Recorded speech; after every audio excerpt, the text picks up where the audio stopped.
who's yes, your hokra, but God. What enter the water, the number, Bibiato, see you crack, but God. What does say, me a phone? I check it, gratane, and no man would work, and then I'm barefoot in the video, but God. Let that lead you, let this phrase lead you, but God. And can you nyamia? Nansu nyamio. Yame pasa me yano nansu nyame. And can you nyamia? It is a recognition of a greater power that is beyond you, a greater power that you can rely on, a greater power that can propel you to your destiny, to your destination. But God. Midiani Kwame Minkah Dwabo Ase dwumadie be baasa be besomo frisa brekosi nondu mini anom biesi okra ena enke obrempon ya basabre mini anom ya akra kofi da ko ama poma checheku atenase ebra so se yede de obon krata bebra mo be nano pay said ye si chance se ye no yeguso aye pense 2025 budget ni mo ena ye hwedwedie ho asem Honorable Samsia, he deputy minister for trade, industry, and agribusiness. Baby, a crack of it, I could tell one of a batana and a day. A bon group of paper and anybody in Shabu. I got it for Montreal video. Mamma Taco Pass on Montreal video. And then a budget and a cafe get your home.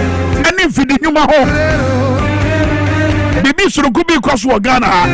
Honorable Samsia, Body Mashabagani, Deputy Minister, Trade Industry, Agribusiness, is our guest at 9 a.m. Basabre de Democrat Munsam, Amapoma, Chechokuna Fenso, a crack of Vida Quatanase, Ayadin in Ebremo. Yeah. Ghana Busumina, you will move. Mamu Refi. But congratulations. The Deputy Chief of Staff in charge of operations. You see, and that is what we're expecting of Kojo Ponkroma. Obia Baye Jumo Radio Subiano. So you enter with an additional experience. And you know what Kojo Ponkroma was doing the Super Morning Show, just like Komla Dumo. No more Kasafa a year perennial flooding. And then no man, not more betty my ya. You bet you ready as you one hujuma. And it is that experience now. A yes, Tandogbe. May yes, sure say. Womudia Ura Sadia Yomuyan and Ray you. See a tea, do cut them one. Yamia Hodwa is your ta. A tell you Fadi or say Yaba. And as soon as I said, Togidi or say Yabo. This is the proactiveness we have been waiting for.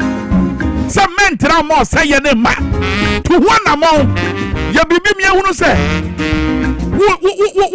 What your projection be?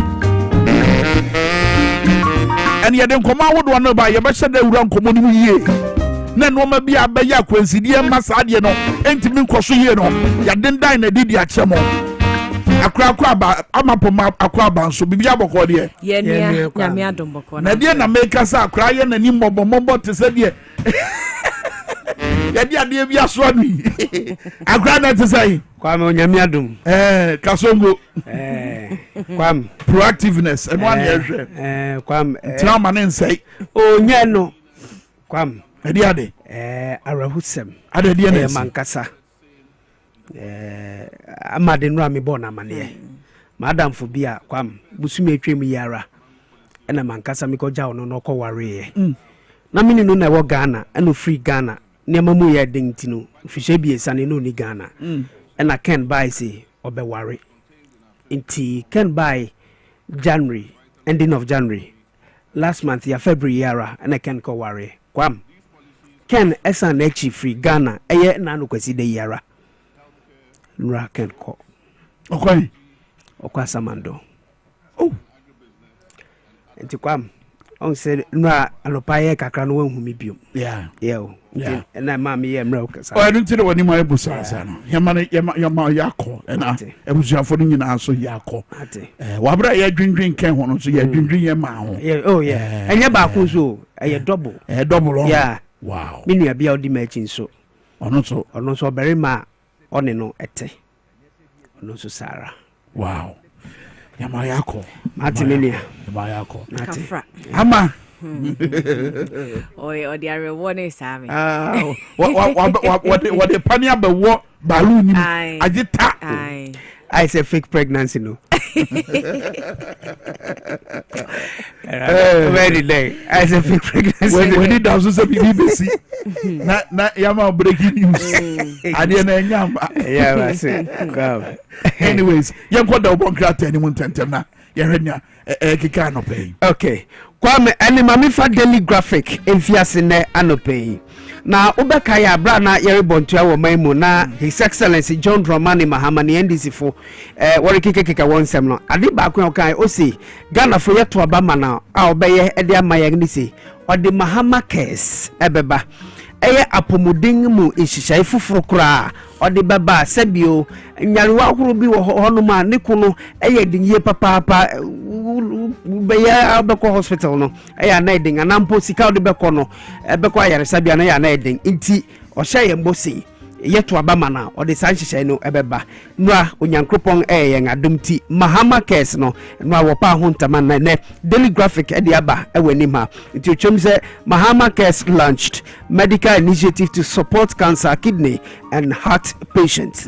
Wanga nyakumayare wanga kokram anambo se u kidney chimato bi ba ho a na ayedin so benya sika titiri kidney fui de biara da wo beko for dialysis ni niam and akra yen can say I mean do sound level na woni sika most are too bini asre yeah na o mobile TV station na radio station they say yen fan info nyinche yen fan tudwa they say kra de bi ma take advantage of the situation we dem kwada ejina kwa ho kuta microphones so worry edede so enaye ka say aban hye ya ba sa yade no nyina de sa we nyina eba no eba be take care of sa enti no won apa ho tamama ne de daily graphic de ho amane ebo aba enti nya bia obetumi akenkan asemfofo na no pay daily graphic de aba no wo se wo ko sentimental nyinam kane no kamia se nyina ne nan so won aya hwemo hu se sa na ahamane bia aninam asasena se no na chimato bi aba ho enti won fiase a won aya ho adwuma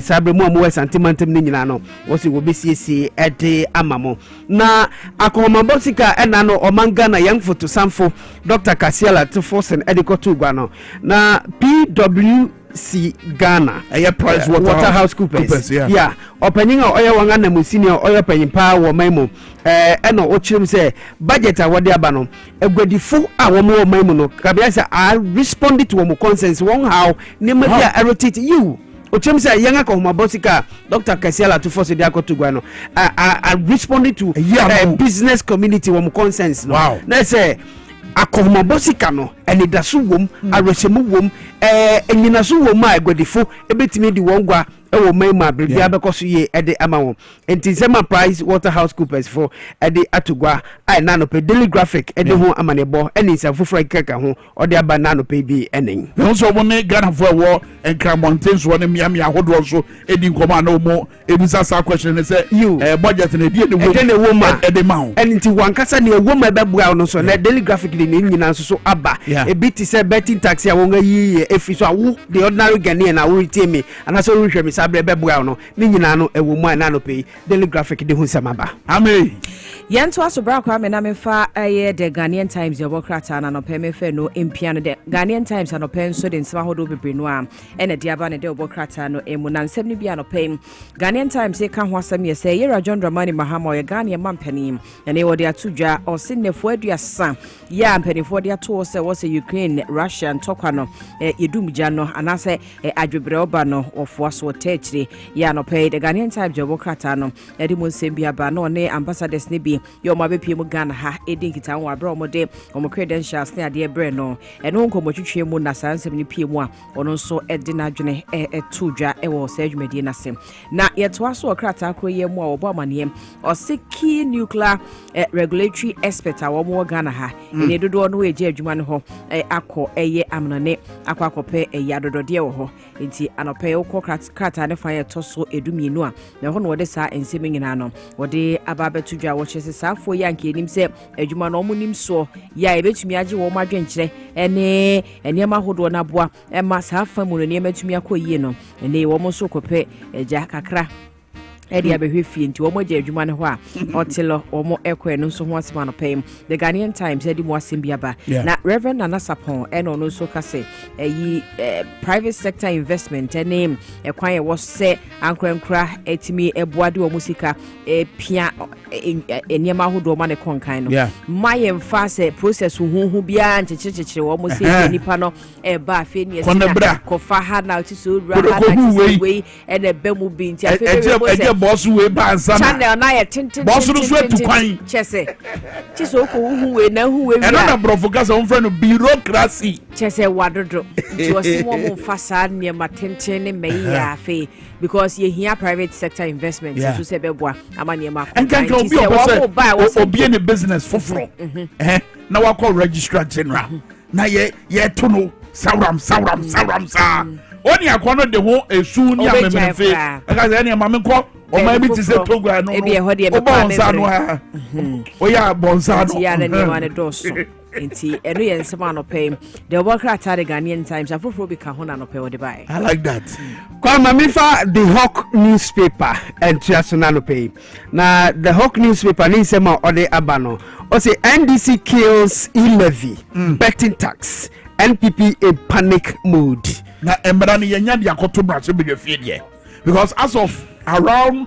midday na man botcher say yenya mfam beto brache be fie embra na be boama ya bokwa to ayi yi levy ni betting tax no e de mbra nsusu na koto de say ayi or therefore na was so be ya no man was so my say because I said 2 days ago era Casella to force in my tiase say enra no no dey over rush bedwem nti wo si hu say wanya de aba abedru ya say ye sha say ye atwema mentwe budget ne ho because after budget na chi no and amane ne say bette saa nkra ne say ye si budget ne so po a saa ne ma we nso so ye de ahyem bia na say ye si so koso na aboa me atumi ayi free ho nti enipa bi no crash ase no mu twitwa bet ne ade ehwe ni mu say omo ya it doesn't work like that Oze Kwame eti mu tro ebi mu nti ase saa enti no e wose mo ti ase ye kase e be yi afiri ho ana se kase e yi afiri no nkire se o kan na ade chen ya na ye adwuma because ye de ko mrahye bedwam e ma mrahye bedwa fortune so ntonto e ye si koso wo so ansa na e be start ya ye adwuma nti e be yi afiri ho e wose fa saa process ni mu ansa na ye tumi yi e de afiri ho e video bi amehwe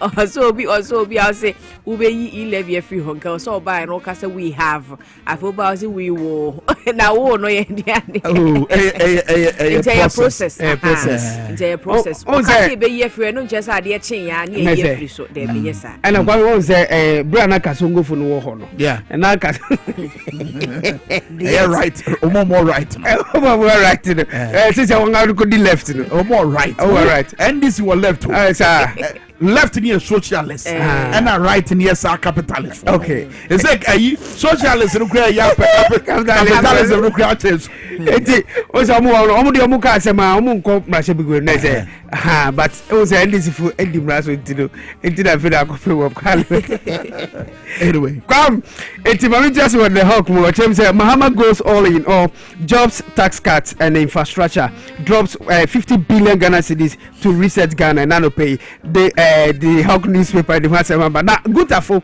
Ghana Union Traders Association kwame wo mu so wanga chem say oh wanga chia abangi pa wanga bo nse mama bang adentia omu say oh Guta cheers government for easing business burden and so far budget statement here Dr. Cassiel at forcing be presenting you know those who matter in the business community analysis near positive obi ase we na bebo in fact Mr. Joe Jackson Deluxe Finance was say ade ba ko be complaining o budget no say yan tutu quotation you understand and only the only thing some person who complain about the budget now person who pe bibia be se obufu a yan tutu quotation yan fa adwuma pa budget anto so but it's good I mean commentary is good so far so good and now me share drop baby I was citation be what I did Ghana was say your marketing in a do okay but say omo de beye juma yeah you know mo be quest implementation in here ya kasa very instructive very instructive because when you say kasa ne de den ya ebeka from madwuma na ya na hia it's the job. For instance, Mahama Kesi, and no man would do a national health insurance scheme. Anya Juma Bessi, Sika, Gigi, was here, said a bayer, one buying a person of the boy, Etima Koso. So Mahama Kesi, I do be any dear tree, a idea by Baba Boyina, but say young Koso and say Benya sustainable funding. For it, problem beba. And if tax force no more Jumaye, no, they have a lot of work to do. Yeah. They said they are buying here. New. When you the help, into the Jumani or Monye. Na yengina ye monsem shia ma. Yeah. So far so good.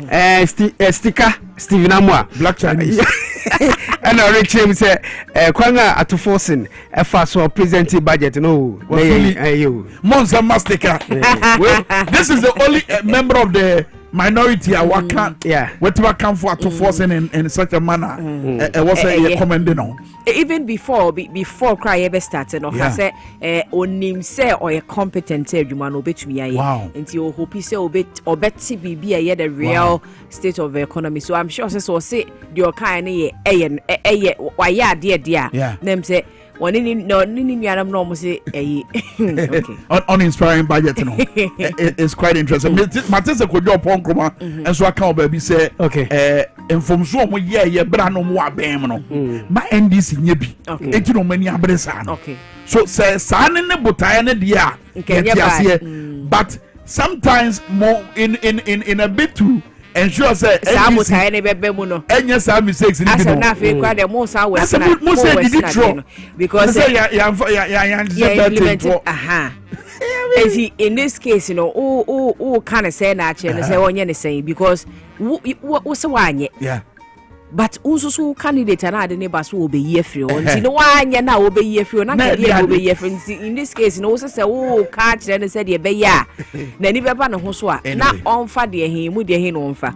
Rock I may for daily post in you or medium una fe evidence. Who said I know na gidi BC Parliament na akwaba ku interview so say yi nakok bossa ko gidi say problems we na AC Parliament nyamia you know Brigadier General Maxwell Mante ono ne apa no say onkoye director narcotic control board no obeda omo ano enti anopay eho asem so e wo the workers mo finance minister say yemfa eso bia nto employment so there is no freeze there be no credit nti eyake ena ne number bia no kake yakake enti enya sansem ni mogo ena nkomo ana wodi fa flood ya pow special tax force so mo so nkohwe eho asem no anopay daily post the workers and bia bakrata ni nsem wompa enti unya daje efabia na wakenkan krata ni in the daily post correction the kenkan titru dia honorable to force ya beka no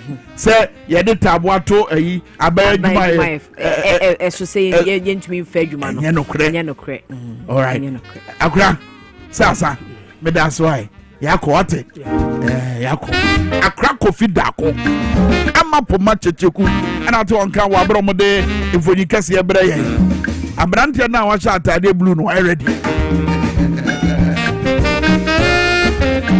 Chelsea bobo ku no so onka ho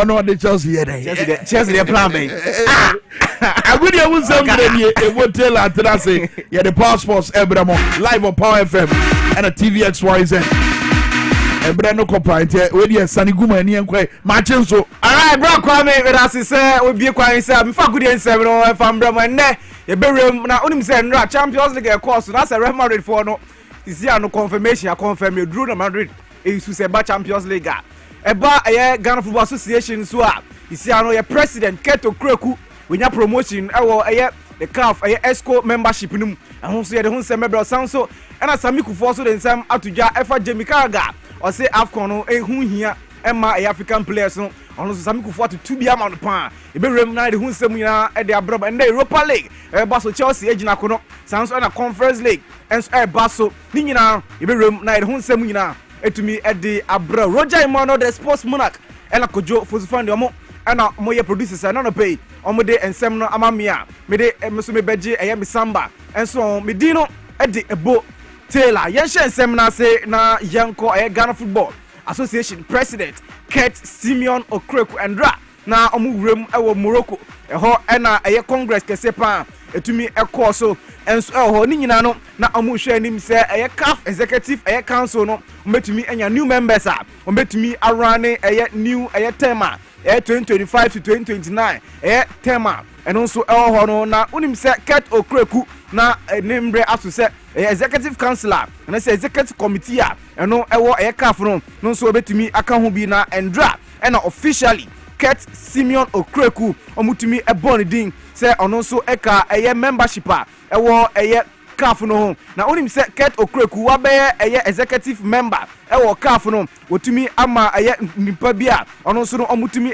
membership ana se CAF committee members no ewo Ghana ha no wotumi aka ho bi ohene Jan Kobina Hagan na Fredua Mensa sanso na Samuel Ochiri na Kwesi Yantechi omunyina mbe president Erima Ghana Football Association no omutumi ekopie mu enso ewo CAF executive members ni mu a isi Kurt Okreku obe president since 2019 no isi America say ono eno the latest Ghana Football Association president ono so wetumi abeka executive committee a eno so no ewo CAF ni nyina ebetumi aboa na say decisions bi ekoso ewo Ghana Football CAF wo de ama Ghana Football obetumi ejirem na no so wetumi aboa na Ghana Football eno so wetumi akonim onim se Kurt Okreku eba wafubi na ono so president ana se chairman enso ho a sisi anu penifo etumi abon din se CAF executive committee no oka hu bi enso ho na nipa omuka hu bi no se no muso esitie Wallace John carrier ono Sekafa president ono so penifo etumi abon din sounds ana Mustafa Ishola Raji ono so waf president ono so penifo etumi abon din sounds ana Sadi Walid ono so UNAF president eno so penifo abon din sounds ana Samuel Eto eno Unifac president sounds ana Bestin Kazadi Ditabala ono so penifo etumi abon din a we mu ani penifo a 2025-2029 season a ana se tema ometumi aserve ewo executive committee no mehwe anim se CAF ana se Africa Football ometumi ahwe na ometumi promote ana so ometumi ahwe so ometumi aye Africa Football ye na bibia enso akoso ye edi ama Africa Football na Kurt Okreku wakopie mu ewo executive committee no so no ye hwe anim se Kurt Okreku obebo no homoden na Ghana Football tisia no ye ka na asema enko ye no tisia Ghana Football titia pansam no obetumi ahwe na wetumi asiesie no na Ghana Football no etumi aye krabehwe biom we ene ensema Endra etumi akos Morocco wembra CAF president ana say CAF president Patrice Mochepe ono so mutumi vote man no say the second term no ono so entumi entwa so enso ho we ene ensema etumi akos Morocco Endra yemfri Kurt Okreku akache na yembra the Black Stars of Ghana omakachi unim say Black Stars of Ghana head coach Oto Ado Endra otumi ekopie mu Grand Manche na akache na okopie mu ho nyina no na okosre Grand Manche say unim say 21st match ya no Ghana any chat si akan Accra Sports Stadium entino o say ankoho na otumi ekosre Grand Manche say omoba no onfa ninshira enfanta the Black Stars of Ghana chi sanso na onkanche Ghana fo nyina say game na bas no ehia Ghana fo pa say ometumi qualify no mako World Cup ebetumi abaso ebetumi abaso Canada US na Mexico no ometumi qualify no ometumi akobi na Endra emra Otu Ado okopie mu Ghana Manche no ensem sei eno di tuja yentie nsema Otu Ado ekan to seek for your support, for your guidance. We're having difficult matches, difficult tasks ahead of us. I think the Ghana nation, the Ghanaian nations needs urgently a victory or victories to go to the World Cup, and for that, I think we need the support of all Ghanaians, especially also the GA people and the GA chief, to support us in our task, so that the whole of Ghana can be happy, and everybody will be joining us if we go to the World Cup. Say Donny Okubakuda. Yeah. Na Afro Battery Biano. Yeah. Akine Hoy. Yeah. Ewukume. Yeah. The Denche Wala. Yeah. You know Chumona Fiscal Moy. Yeah. Any Nagbayo Aje. Yeah. Any Bachini Aje. Yeah. any book or can here near no way be I just say nenye chonje nke ho ni wala fe no atwa pe no ka him to afe nyoji fo efi agrama twa no manyamla Entino way ene nsema otuado kopim o gamanche akache no nsema etumi ekos no so akasa wie no na mo de empire kese pa enso eta ne chi se match na abeba so o Accra Sports Stadium no nkunimdie ebetumi akọ na ede ama Ghana na youth na mo passport I ready so person mo kọ Canada ne US ni Mexico ekọhwe manu su no obetumi akọ na bibia enso akoso ye ede ama mo na onim se after Chad versus Madagascar after Chad no Ghana and Madagascar enso obetumi ebo match second game no enso Morocco na Chad coach enso ede 23 man squad enso etumi ede aba head coach the quarantine Martins no 23 man squad omotumi abano onim se Chad first game ometumi aborum or the CCR no or the 5 new changes and aba squad ometumi abo Ghana versus Madagascar sa game no onim se before Ghana versus Madagascar no Central African Republic omon Madagascar enso ometumi edi esieni na new changes are coaches no and I say coach quarantine Martin etumi Madagascar squad mu no and say NCT Swift Hesperang player ndi du pere Giodan Abrantia no ni din epiombi sans na EA Gengam so player ni din edi Nuari Duat Samuel ono so ni din mu bi sans na FC Nantes player ni din edi Akapinde Matthew ono so ni din ejinem bi sans na Beta Jerusalem player ni din edi Marceline Jean Harrison Abrantia no enso ni din epiombi sans na ni kwakra mu no US Olins ono so player ni din edi Eva Tommy Abrantia no ni so ni din epiombi nti we any 5 changes papa ni din edi Quarantine Martins wetumi aboa isia no Madagascar versus Ghana sans Madagascar versus Central African Republic we any players 5 players ometumi ebekan wa ye hwe nim so ometumi aboa Madagascar team no na nkuku ombedi Ghana so omupiemu Morocco na yeshia nkuku omubedi no akoye enso edi ama Ghana na onim se coach the din edi Quarantine Martins no January na Madagascar for a pound say umbra no metumi atoto anaso metumi emboa Madagascar national team no ti ehwe nim se bibia enso ebekoso ye edi ama oman Ghana we embra yani Madagascar enso ebetumi ehia first game baso for Madagascar no our Central African Republic enso ebo no game no ebekoso was state El Abi Zaoli stadium eno March 19th eno game no enso ebaso omu wi ne March 24th no Ghana ye piemu Morocco na game no so etumi abaso Mimun Al Asi eno Morocco embontre so enso na Ghana versus Madagascar sa game no so betumi abaso nti ye hwenim se Ghana yetumi Chad ha na ye bo mo from wia na ye kopiemu enso Morocco na no so yetumi asibri omo enso na we na yetumi enya promotion na ye de akọ Canada Mexico US ni bia na bia enso akoso ye enso ede ama enso oman Ghana enso yemfri Blasters akachi na yempiemu administrator ede Makarala United osanso marketing expert Eloni Amande odensem atujwa efa honorable Kofi Adams ono no sports recreation minister na nsema okanyina ne se ose eba Kofi Adams honorable Kofi Adams ose papa no ase wo hwa ono no opese Ghana football ni ye enti no otepe ne se ono obetunya so sidi se waye Ghana football waba Ghana football mu no ana se Ghana sports mu obetumi aso sidi na sports no obetumi krabeshe yenti nsema papa no ditujwa Kofi Adams from afar. I feel like he has a lot of the Jerry Rawlings ex-president, honesty, integrity, the people first, because he worked with him. And I think he reflects those values. So in that sense, I'm quite hopeful that any leader that genuinely cares about the people that he's leading, you're bound to succeed. In fact, you don't have to be a Christian, you don't have to be Muslim. The universe will align and marshal the forces to help you to succeed.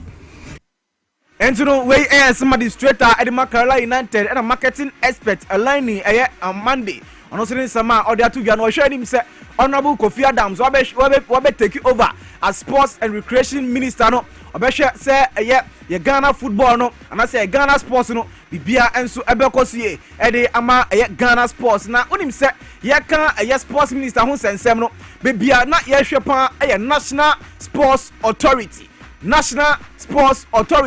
na onim se Peter Chumesi na National Sports Authority Director General but you see amino ka say officially IMAS Media head of sports the din ede yaw ampofo ankra empenifo apane se ono enombe National Sports Authority ono enombe Director General na izia wo hwe National Sports Authority authorities and associations National Sports Authority no dosu ye pa na yaw ampofo ankra abanom o hwe nim se Ghana Badminton Association, Ghana Esports Federation, Ghana Fencing Association, Ghana Football Association, Ghana Golf Association, Ghana Handball Associations ni nyina no bibia be kosu ho na ni nyina no sisi atete apansama sisi no se even budget background na ebinom e de ahwe mbotom bibia enso be kosu ye na yetumi ahwe se even ye stadium na atete apansam ye stadium mpelfo enhwe ni ye no ye ampofo ankra abanom obehwe ni se ye stadium ni nyina no bibia enso be kosu ye na ye Ghana football and ye Ghana sports no ebetumi aye krabehwe biom team isi ano officially yenya National Sports Authority Director General idin ede ya ampofo ankra enti ye hwedim se papa no waba no obetumi abono moden na Ghana sports no ebetumi aye krabehwe biom na yenko Bayern Munich ene Ghana full back Sami Kufuor ono so nakachi onim se papa idin ede Jamie Carragher abrante no obo Liverpool na after Liverpool no sisia no wadane pandita no so na ayampia nko a and also edema Africa football any Africa players na dia dia na onim say Sami Kufuor no ono okobo Bayern Munich no otumi agi trophies bebre oboy ama Bayern Munich omoji Bundesliga omoji bebre sans and Champions League ono so boy omoji bebre na ekaya wentumi anji say obeba Ghana na oni Ghana agi AFCON na Sami Kufuor ensam atuja aka afa Jamie Carragher home osi Jamie Carragher no oba football no maybe bia man of the match don't to me NGB and through Jamie Carragher or say work 2000 defenders are omo humaden world football mu Jamie Carragher ni din enkan bi yentie Sami Kufuor ni sama okay his statement he himself I mean what has he achieved? Do you think that there's somebody who just even give us a name to his son as a role model to like I'm naming you Carragher because he was a good player? No, Carragher was just a normal player. If Carragher wasn't born in Liverpool, did he have a chance to play in Liverpool? No. If Jamie Carragher go to probably in Italy, or will he have a chance to play Milan or play Real Madrid, Barcelona, Bayern Munich? No way, because he is English. He was born there. That's why he had the opportunity to play there. Why didn't he even transform to Arsenal, Manchester United, and the other clubs? Because he's not good enough. Honestly, Jamie Carragher, has he won even man of the match in his career before? Jamie Carragher, has he won a man of the match in his career before? Has he been selected in the best player of the league before? No. First 11. Has he been selected the best defender in Europe before? No. He hasn't been in the team of the week before. Come on. Yeah. So if Jamie Carragher is talking, I mean, those are the things that we don't listen. Ferdinand, John Terry, and those people, they're supposed to talk, not you. What has he achieved? Jamie Carragher, please. Mourinho said, if we mention the names, if we mention about 1,000 defenders, Jamie Carragher won't be part of it. That's what Mourinho said, but I would say 2,000. Sami Kufuor ni sama no so de tuja no out TB. Oyesi Jamie Carragher, man of the match, I don't mean GB. You know, adenti and I'll bet down play AFCON, the biggest tournament and a football tournament in Africa. And you know, way and Sami Kufuor and so to me at 2B Edema Jamie Carragher and drop our MTN FA Cup Asante Kotoko to me H11 wax bomb Kabakwa or to me anti-Dizia no Kase Asante Kotoko Omon true democracy and a bit to me Asia our quarter finals sounds and a break up Chelsea Omni Bechem United and so a bit to me Asia sounds and a Trump Divisa and a Park Academy Ebechia and so quarter finals sounds so and a Carolina United any golden kick and so bet to me Asia and so our finals and quarter finals anymore ye Bobby Eddie Emma Mona quarter final matches no e penfo Eddie Atuja say March 28 and a games no and so bet to me akoswa and also no Ikebi and so Eddie Emma Mo ho na yen kwamro ne hwe na etumi akoso UEFA Champions League and draw matches akoso no na emu ye the year Real Madrid penfo Zia no asa juju ya confirm Madrid e su juju Madrid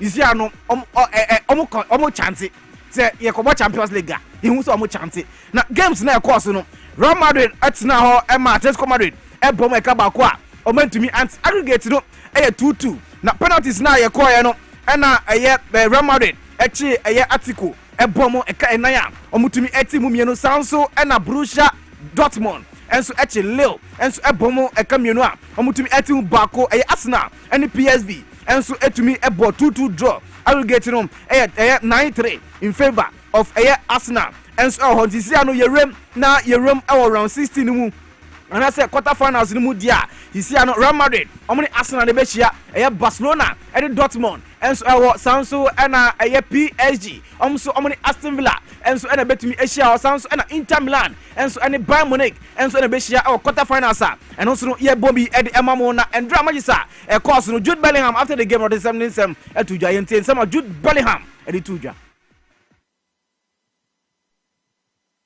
Jude Bellingham ni some oka ni nyina ne se tisia ya wa qualify there o hope say Real Madrid ebetumi age trophy no esan say Real Madrid edu quarter finals no omo ni Arsenal o say Arsenal no izia no omo ni striker bia striker de omo ni bi ento no ebetumi ayefu kakra e de ama Real Madrid say hope say impenifo ana say games no e ko manim no o betumi a qualify no mako manim e ho and then so no quarter finals and so ebetumi abaso na before aye quarter finals no yentie ensema Jude Bellingham or the tuja. But happy. Obviously, it's a huge game for us to win. Coming here, well, win, losing, and drawing at the same time. But it's massive for us. So important to get through at this stage, obviously, and who we're playing against as well. I know it will mean a lot to the fans. It's a really nice night. That's sometimes what it takes. You know, those moments of kind of composure, of poise. You know, it's not always the mad quality that you see sometimes from us, but you know, I think there is that change of mentality when we come into these games, that we know that there's a certain way of winning games, and we're very good at that. We understand game and game situations really well and how to manage through them. So Edro Jude Victor Bellingham en kan etia no isi Real Madrid ko pie bo quarter finals o ma qualify the CBA no o ma qualify and Europa League games baso Athletic Club omni AS Roma bebo Sanson Frankfurt any Ajax Lazio any Victoria Pilsen Olympiacos any Bordeaux Glimt Sanso and Lyon any FCSB Manchester United omni Real Sociedad and so we are any Rangers any Fenerbahce and so any see any Tottenham and so any AZ Alkmaar and Chelsea any Copenhagen Conference League Musanso and Tottenham and so ejinem de dindia so sounds and Fiorentina and so any Panathinaikos and so ebetumi abo intino yambre no ekopa bra Kwame Minkah also e dia ban producers and there Roger Imano the sports monarch and akojo for so fan the mean me din no e di ebo Taylor bra Kwame Minkah also dia man me da say ebo Taylor so de agudi mo nsema bra ye gusu aye ye toa ye nkomo twetwe no so na kai say if you no through to ne in fact was abre mu no ye gusu aye church 2025 budget statement year Dr. Casiela to force and at the betu jaw Mrasabedwani Emma this year war Chifuati Mokwa Empeswas Honorable David TD Von D Ofiase Yanene Babe Din Kobo and Sema Wodua here a bois Emma and Kanko Eba yet say Dr. Casiela to force and can once more a year 2025 budget in mono ye Babe Din Kobo say Brasano show any theory meba.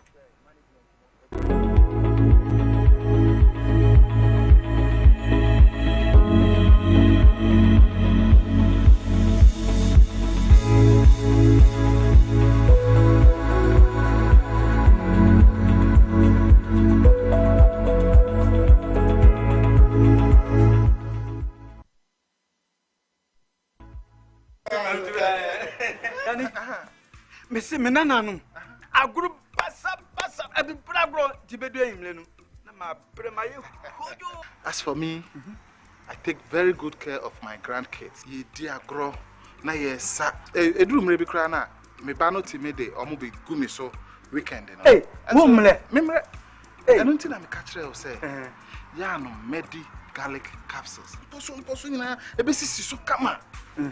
As I stand here, my doctor said my whole system has improved very well.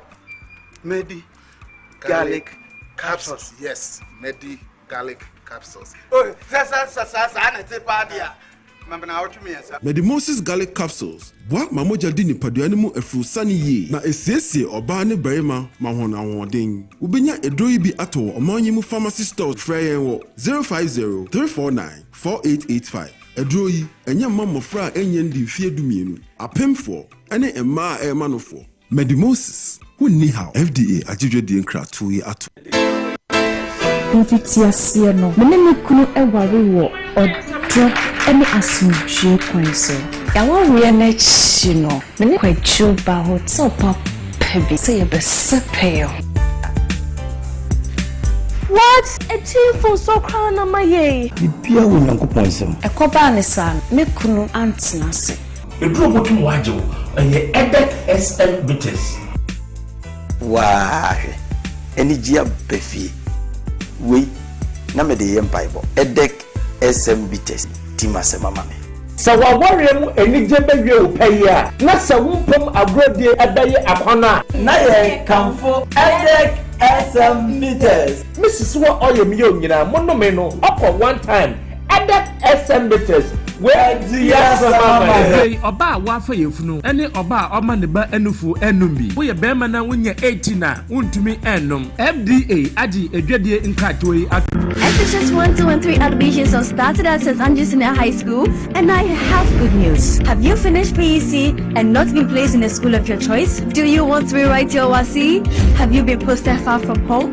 Have you been placed in a day school but you prefer a boarding school? Or you have not been placed at all? Don't worry, just hear me out. Your best bet is St. Andrews Senior High School, a grade A SHS with excellent facility and a wonderful teaching and learning atmosphere. We offer general art, business, home economics, agric science, general science, and visual art. We are located at Accra, Asenfosu, New Dwabo Ase, Dunkwa Ofin, Takrady Shama, Mankasim, and Seshi Asawenso. St. Andrews Senior High School. We are always in the lead.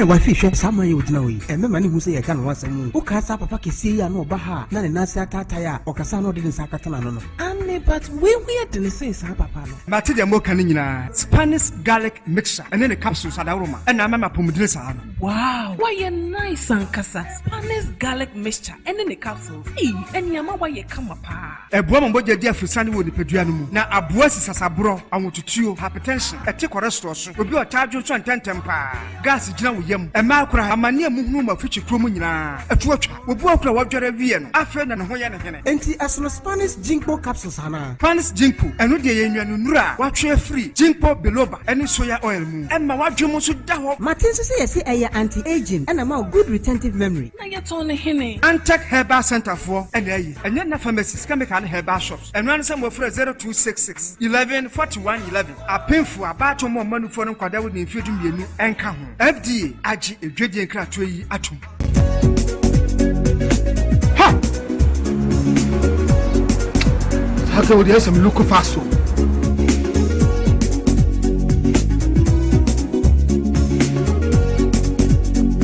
baba mi yake nesa wo yale me kwa dwuma wo hia me ti mentimi absent my friend doctor tell when am kwaso wo ba share na kwa so wo wusu wa ni yes malaria oh what they say what the router me copy the absence here a draw ne friend router mixer ye come malaria draw and running router so Gaftrap and the draw ku abaso body ase wabo router mixer abaso router natural products no ne router mixer ya e dikutia a treat router tonic and the router life wa e huhuru e feel srade bone e fi nipadua mu na support immune system no router de obi ase ye FDA age dwede nkrato ya tu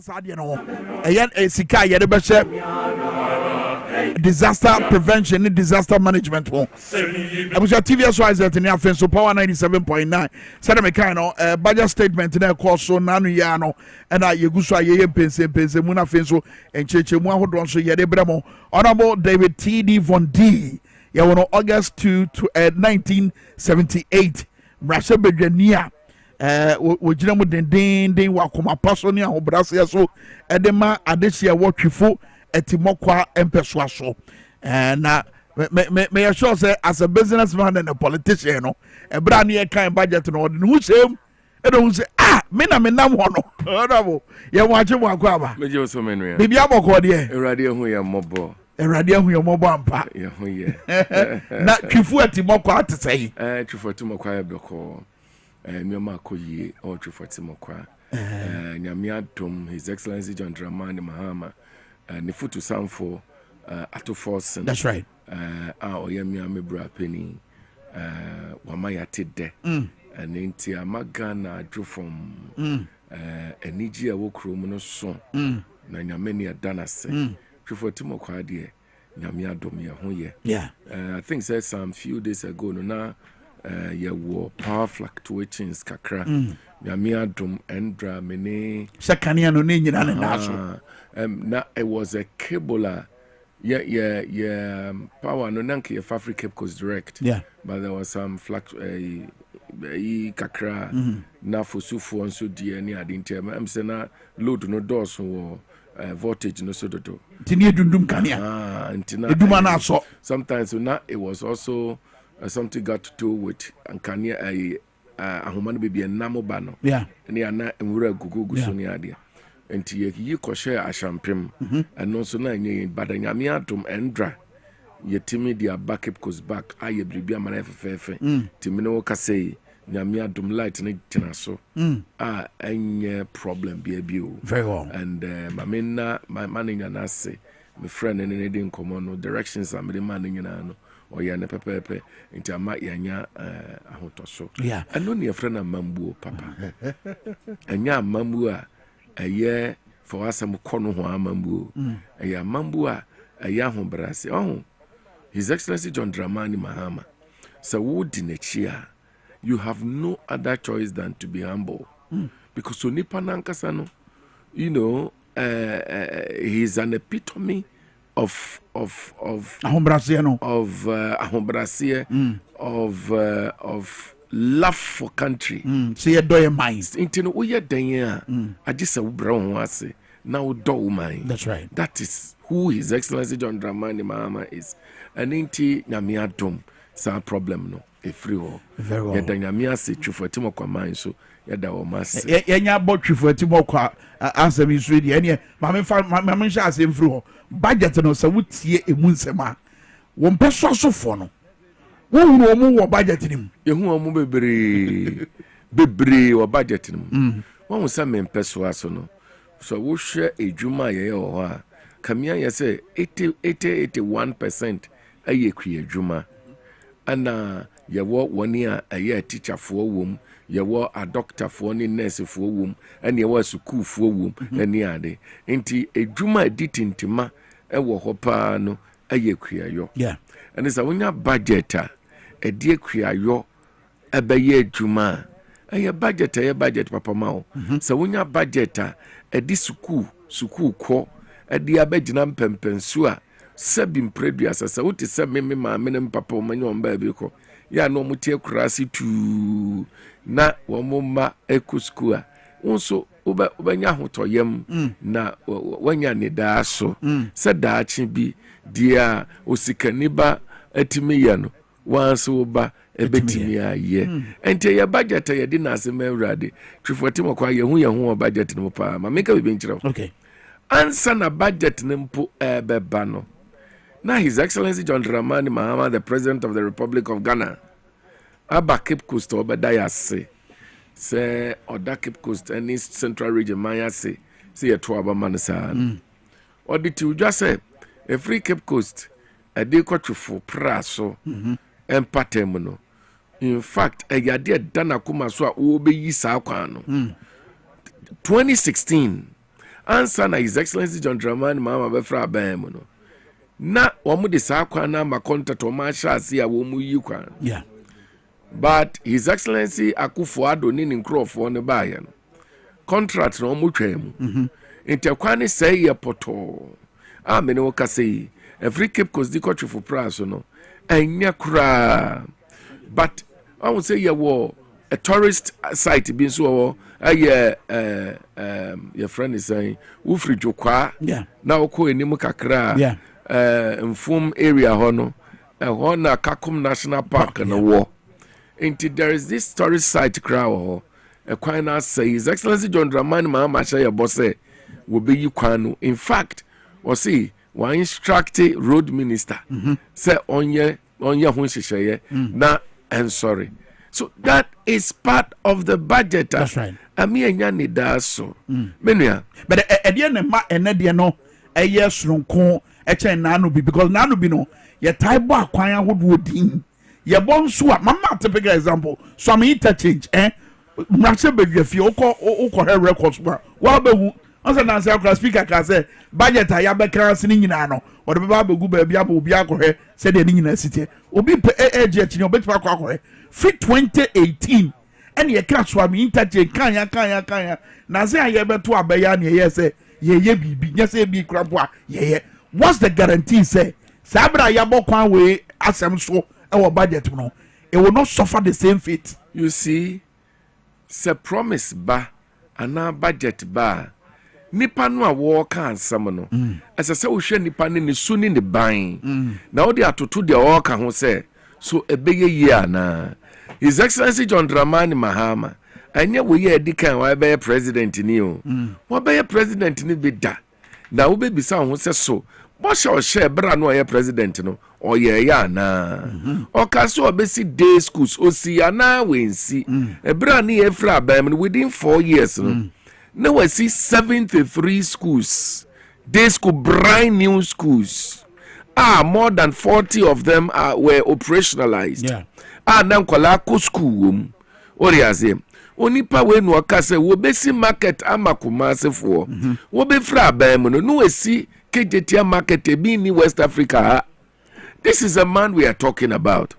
Onipa o ka se wo beye bribi no aye no se next time oba no ka se meye bribi a wo de ni chim sesan yanya MPP fo MPP fo na timisha boss wo mbeye sky train awie echire no train no ene na mfom kura no inade na e wo fom kura no matutu akoton edi. You see and so this is the MPP and this is the NDC. So look, mamu obia anya mistake fa NDC into 2 MPP. I get you on that. Do you understand my point? Boy ade bi ho enran na na ye hwe ni mu say finance minister ede emran susu ye beba beto mrache bedwafie.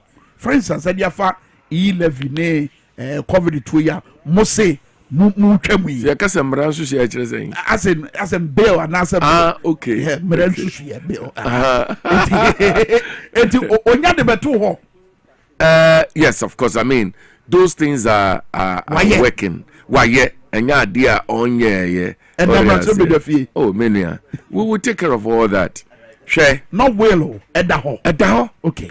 Look, it's a process now, here. Of course. Once I bet that dear. I'm almost 20 covered 20 beds. Actually, say a be free. Okay. Now, Crawford, ye the day, na say free wa. Ye be lusu revenue stream.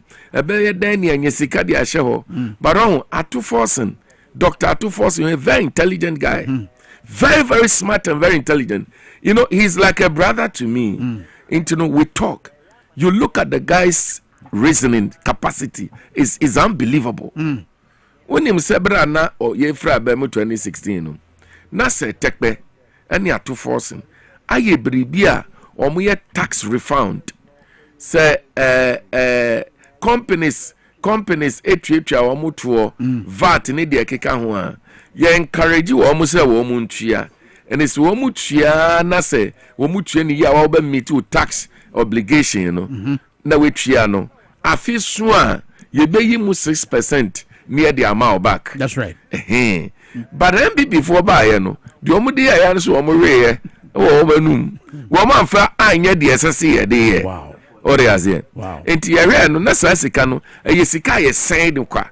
6% no had accrued so much billions of Ghana cedis. So what do we use that money for? Yenso ni ashe bose ye ba bet tax no ye be ye free ho. Ye ba momotuo no be ye free. Na momotuo no so hwe mu yi a eye kro no. Look, me when ye adwuma na ye 10,000 Ghana cedis a month.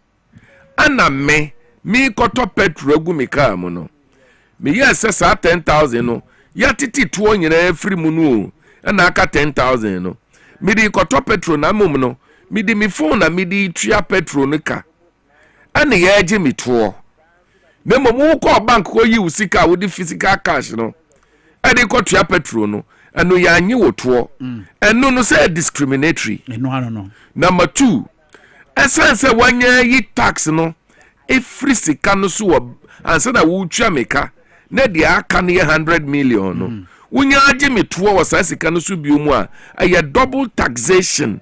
Ai kire se wabo me kro no. So whether it is bringing in revenue or not, fact is that the idea behind it in itself is criminal. Wow. And what do? We have to take it off. Yes, but I agree, sir, Edisikaba. So what do? How do we tackle that? Into one he took 2% of that 6%, you know, which actually resulted in so much money to heal all those and to seal all those revenue, streams anka. And was selling in enough and dahodin. You see, I drink a kuta sa brantiano. Wouldn't crofo me and be boomwa, or my journey and do at to force and drink half from pool. Our economists. Zango for me and you come once a me. Or Mumu back home every year press conference after the budget. Eka say, somewhere in Muguasia. But is a year pound watch or say, oh, I have no form. I mean, there'll be how do you say, no, Bossa press conference, no. Actually, woman for you. That would be in the country, me say, will be our PhD. Yeah. Ever economism. Dr. Aminanta. Na memodi no abegina no abegina press enim na we camera dodo a ewo edan enim. I've done press conferences, and so when the cameras are on you, you are very careful what to say. Now what me be one no I do take my control sa akasa wie the we aka chem say ya no fomu. Then clearly we got people who manage our economy who have some disorderliness. Okay, me and said you some disorderliness. You said you sikano say na ya no forma. What do you hear? The government could do was to present a budget that will address the cost of living crisis in terms of transport fares, in terms of petroleum product prices, in terms of energy bills. But even when we come to taxes, the minister announced that they are abolishing VAT on motor insurance. Ladies and gentlemen, we were already not collecting VAT on motor insurance. VAT on motor insurance. Ladies and gentlemen, betting tax that they said they have abolished. We never collected betting tax. We never implement the betting tax. So to come and tell Ghanaians that you have abolished something that was not implemented is to deceive the people of Ghana. They say it was my implementing vetting tax. No, now the deputies looking at and saying, "Anna, all this ya." Yes, or man of him. Not deputy no Babeka say those things, yes, it was bringing some revenue in. And so why is it that we are now where are we going to get? I thought you were supporting your boss there, now you were not collecting it. So these are people who are totally confused people. So honorable say what is real and what is propaganda? You see, the fact is that the budget is real. Everything. See, look, I make actually Ato was able to show us, say, betting tax, any sa to bottom tax, a friend levy, ye free hono. At the end, you bet him the silly sa hono. Watch a pepper practically when it's ya, when say, send ye hono. So it is so real, it is so practical, it's doable. There's nothing. Look, so I can't say a best sky train. Now can trust Sakwa. What will happen is your own railway minister amewu the baba catch us say oh that is nonsense. It is not fixable. And therefore everybody should just forget about it. It was just a political propaganda. You see, the reason why MPP for lose seat bebre is anu Ghana for ehunu se sankrofo ne frakadam. Womo ye adada for a more day. You can say this to your country that you came promise you are going to do by also fire or this one. I mean, it shows the kind of level of disrespect. Ankrofo were anana make us our parliament nanu ya. Yeah. And I advise them. Sir, I mean underway. A press conference say His Excellency John Dramani Mahama ye terminator one. And I make a chiro more. I say, look, Parliament.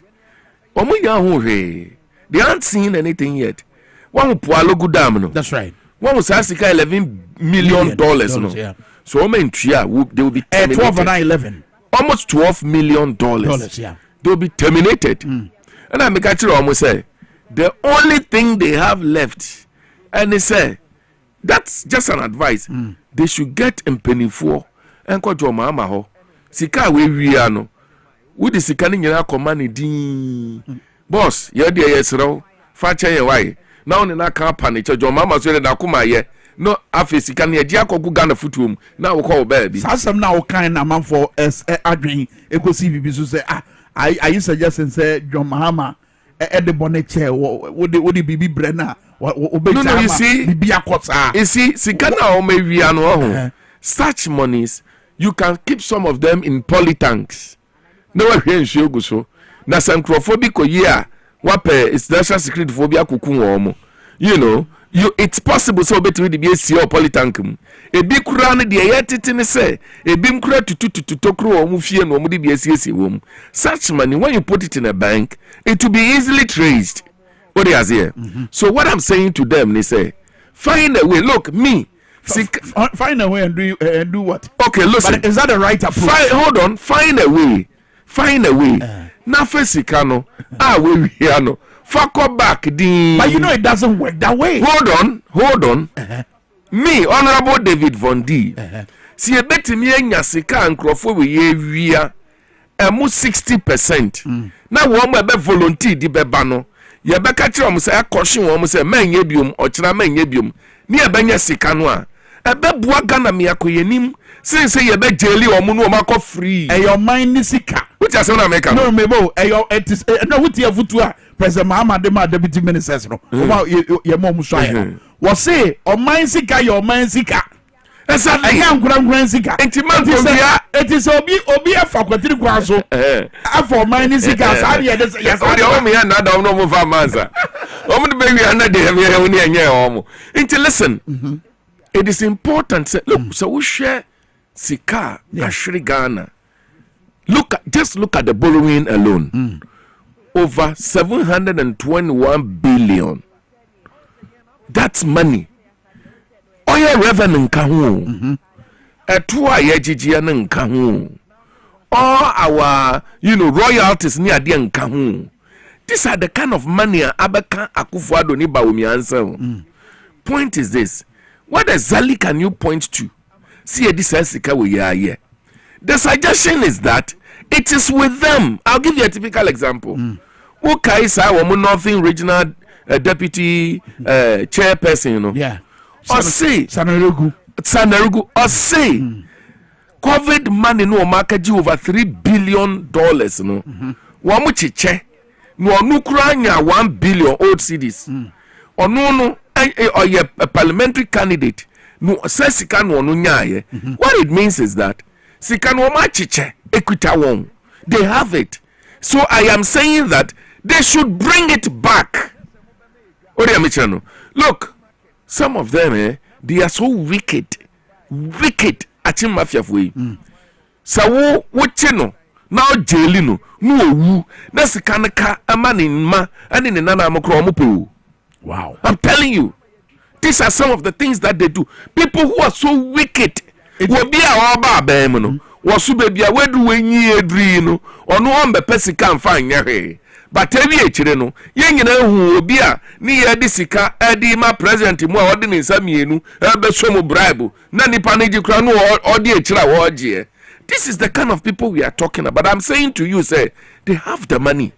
The money is there. This kind of money, you can't put it in a bank. I'm a businessman. You can't put it in a bank. They have the money. Let us encourage them to bring the money. Yeah, this can be said by your miracle. What I mean, this may be an unconventional way. Exactly. Yeah. Whatever way, since you way. Medeko ma hwe nsuo na naija ma free chira akopem penifo bi ana maba ohene me kon na mede nsuo kwan nsuo na enie punishment a ode be ma me no enya kakitwa nsene se wo baba ba chime na afei wodi me afamra kwan so be wo sa so twe ba na but at least it will reduced again no abema yenya de ya ahwehwe. So is that because you see honorable Vondi esre for reduction in punishment and no but woman kasa edi sika ne beba sika mewia no enie John Mr. Jiskane na fa yo man ni yi and ye mepa John che say punishment no ntiso kakra ma o it is better than losing the money because see the monies we are talking about is huge big money. Look anyeska kitwa one was PDS deal no. Yeah. One will hoptail a abrantian of Zapapano. That's right. One will a sika a fat aim. One will sika a unico. And yes, Kito share a national service scandal. That's right. One will smoke on properties a why ye. One more act and name in Okase or more the biggest share in Malcolm. Oh, these companies must be confiscated back to the state. I am saying that they should be honorable enough to own up and then give it back to government. No, Okasa te said here, asam no ye dia ye bu obi fo. Malcolm asam ya wo kan ye. Me say, mebo ye as a media house, ye nim evidence a wo wo de kasa asam na wo yi sa ten no nti ye de ye twe ho frim. I mean on that Malcolm asam American say. Me nim baby a wo de asam American say. I'm some American say. The allegation say Obi kura what the major sharehold. So that is what it is, allegation. Ewo Malcolm no. These are huge millions of dollars. We must find a way of getting them. Look, sir, national service assembly yeking. His Excellency John Dramani Mahama ba Parliament no. Nation's address no. Or say a situation where sika over 500 million. 50 million, right? Million Ghana cedis echo every month in this times 8 years times 8 years we are encouraging them that in their criminality they should bring the money back and I will always encourage them that they should be honorable enough to own up. When him say, "Oh, for ye Jumano." Look, me when I talk, anyway, Ghana. When him say, "Oh, for ye Jumano," there were people who bought illegal government land. Woman can say the America the papers na ko say Jamanya nto monyi mu ade. Mete so mo ka bibi. Say sa nipa no. When ye wia ansase no, say emfa ne so be jeli omu 10 years ah. Nti wia say nipa no be jeli 10 years. I mean, these are the things I'm encouraging them to do. You know why? Say, Siano, there is a sustainable financial allocation. Jadi be free SHS. Good. MPP for Abresono. You see, say akuko ohun. Say we nyini na so peso oye ne mremo ebebie ori azie obebre His Excellency John Dramani Mahama free SHS no ye ne dia no o se yen hyasia kakra progressively said dia oman no mrapon di share yen no nti o launch no progressively ene wo sisi suku adan abrante ba ye ho no odi ba ho wentimi anye won se na me no ka sei nipa na ade ne ye ne dia no what the financial a sustainable financial, backing at the attard yenetu. And no yet, and any free SHS. Sustainable financial backing here. And say, if we Sikano for the Bifriaba. A Sikano, a part of 2% now. Ye from tax refund now, 6% in the moon. Right. Oh, Atuforcing is a very smart guy. Sustainable. Very sustainable because the tax refund, that account is sustainable. What do you say? The source of the money is sustainable. MPP fears and say one guy, a bedroom baby, almost most years here, quino. One bedroom baby, Mbeka says, and I'm saying, Sikani won 10 years, is it the for Obian Piane, the best school fees in Hong Kong. Obi or buy ya, one him baby or Benyasi Campo di Ayadiano, or Numpanka Sabo for ye, and then ya yenny buy yano. Ya chile baby a Benyasika, at the Ayadiano, and the Atihosika to ho. Ade yene ne hyase be yede ne akase atwam eya probably na asi MPP for so wo mu hu di wo manka. That is the problem with the MPP. Yeah. Because you see, when you criticize this budget, you are just being disingenuous. I'm telling you the truth. This budget is a budgeter. In fact, a kuma MPP see wo mukra. Okay, afa yamra adwadi for wo men humpo sa de we ebeba ona wo yabre ni milia so we adwadi. That's right.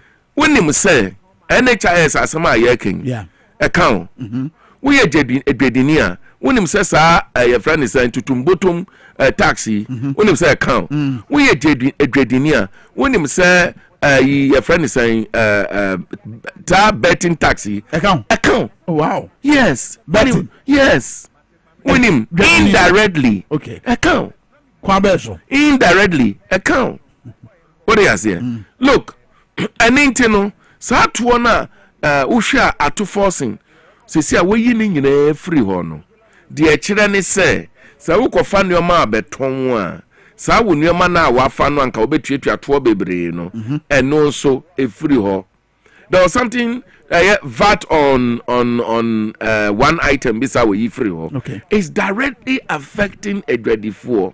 De yehwe kwa ni se me no ka say see the na ho odin ebe kwosoro because we share sa big push na ye disika kese ebe share big push no mu enti ye be ya akwan bebre woni ya akwan na edwumayefo mbanye edwuma ayo ye besisi suku adan bebre enti wo be hu say infrastructure sector no ebebrie contractor for be ye edwuma bebre won say road fan no MPP for ade kata so twa bi gu baabi sesi His Excellency John Dramani Mahama any atu forcing wo men yade omde akata so no road fan get fan nyina ana get fan also who ka isa ku for the koji bosia wo China di that's right and internet no sesi ano get fan no ye yie no so free wo get fan ba ebeko get fan yo intie ne aye contractors no miti na meni age say yeni air contractors no we do certificate koto wa ye betua oka enti se ye betua oka na che se adwumayefo a me wo be 500 a me wo no wo mu nyina so benya ketua de ebeba ne se wo de ade si kwan ho se wo ton a wo mu nyina so beba betobi ma wo so anye sika so wo de we economy no eguro no enti no eno na ebema adwadifoɔ ho atɔ wɔn. Okay, yemra ni tina me de wudi mrikasa no yemra ye ka na da ya so no yentie honorable Setekwe after the budget no one ye edi nkomo sabre one na ye aban futufoɔ pani wɔ mampanya so ye eba ye sikasɛm ho a one ye di nkomo no wɔkasa fa afi mpo no bosi ha ye bɛbɔ ɔse somewhere around 57 billion Ghana cedis yentie de honorable Setekwe kan 2025, budget, we are looking to generate revenues of 224.9 billion, about 2225.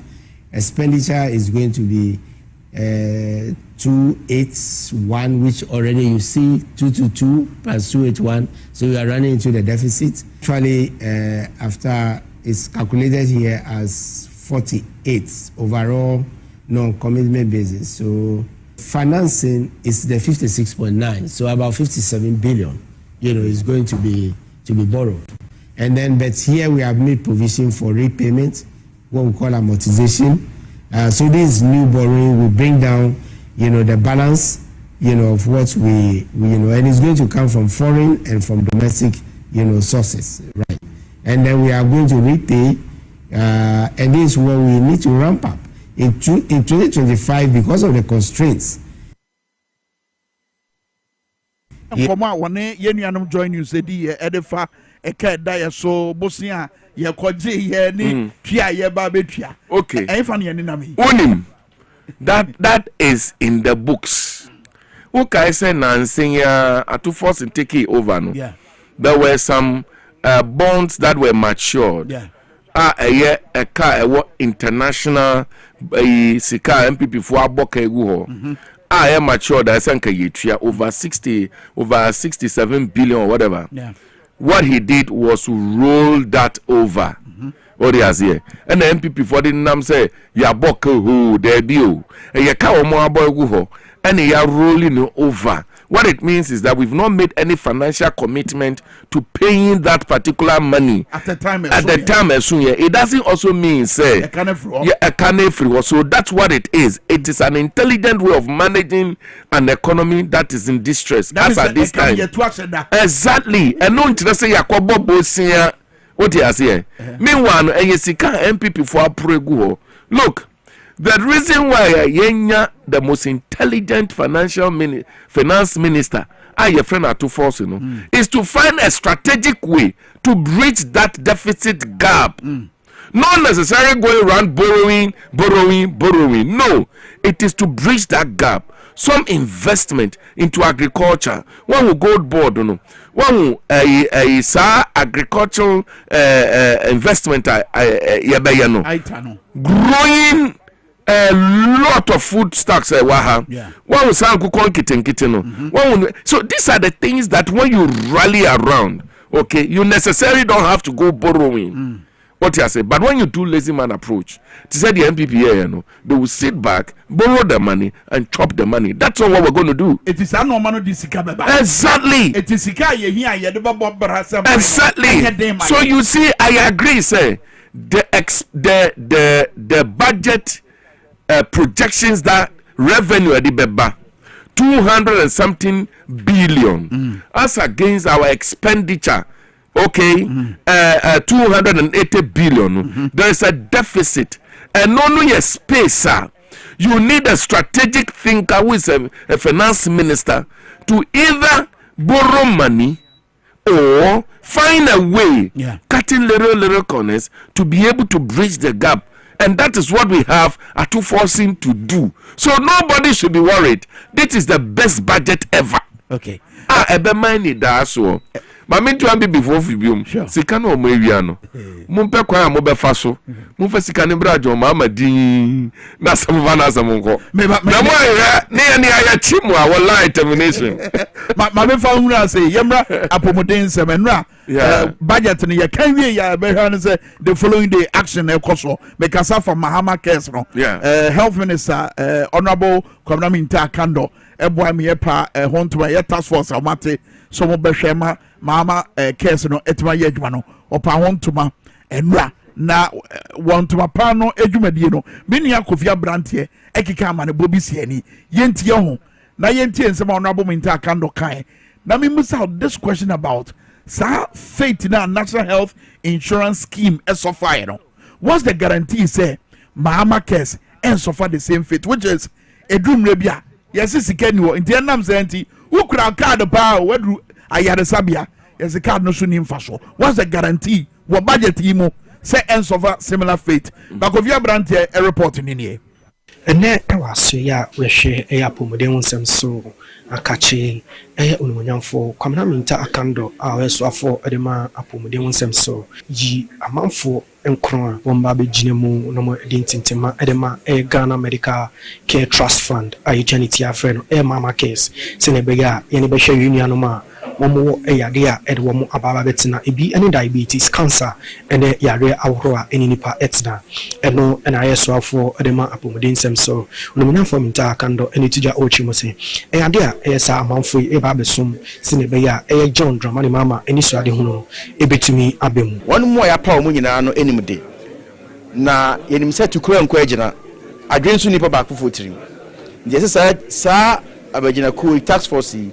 And omun jina ho na obi a wa adwen pa bia na opese yedidi dwuma be yie no omeba na ma be kire omadwen na ma sam na fei yede adi dwuma task force no if it's America no yebe mo na otwe num se omfa ni omudwuma omfa bebia amre yen ni yenhwe ni yenhya asemfa nya adwuma eno chi wasanso edituja akire mo se yade a enhyehyɛ aworo bibra wo betumi afem na ma mahama case ebetina no yade a wo ba be faso na ma esa ejinesi etumi abem aban bia waba se waba maganafo na ganafo nti na waba na opɛ ganafo yedie no so obetu bibia ya oto aso nsɛn no yebetu although ye na ye pilot to national health insurance ye wura kofo baaye na nso beto aso yenyina ye to aso aban bia ni betwa national health insurance saa nso ne ye hwɛ kwan sɛ de ye to ye bo ase na ya ye ne yie sɛ ne be ya aban bia obeba no ontwam eyo panyina obetina akwemu ede ahwe eye mahama keso professor emeritus set IT and so and some etuja efa eye anamo ena fra ya from some ramehwe no mo som e wo say edibedi so will have great impact on bringing the country together, great impact in making sure that those who are sick and suffering are healed and then back to work in the economy. Great impact on social life, where people will feel free and able now to do what they should do in the society. Vondi was say na mama kesa manebona Kofi Abrante de bre no ne yabo e de atwenti no anomopa task force no omudwumadie no entma omu na eba behwe ama Mahama Cares no aye adwuma but critical question e de na kire say Mahama Cares answer for that fate national health insurance scheme safai which is a druba bia sika ni wo enamsa bikura me national health insurance card esu ni mfaso. You see, His Excellency John Dramani Mahama, he wants to leave a legacy that is a living legacy, and he will never ever do anything ebe undermine this project. How do we get it? His Excellency John Dramani Mahama ewo source funding my project of course utie budget na solid. This funding the source of funding to force in the tuja part of that 2% a free tax refund in the moon. Look, it was a huge amount of money and as 6% I accumulated over the years but now MP before who the we use no so these are the things we're using, and once the tax reform account continue to operate, this source of funding will continue to come and conform. But you see, the Mahama Care project, a project Ebema, His Excellency Mahama Din Akagana forever.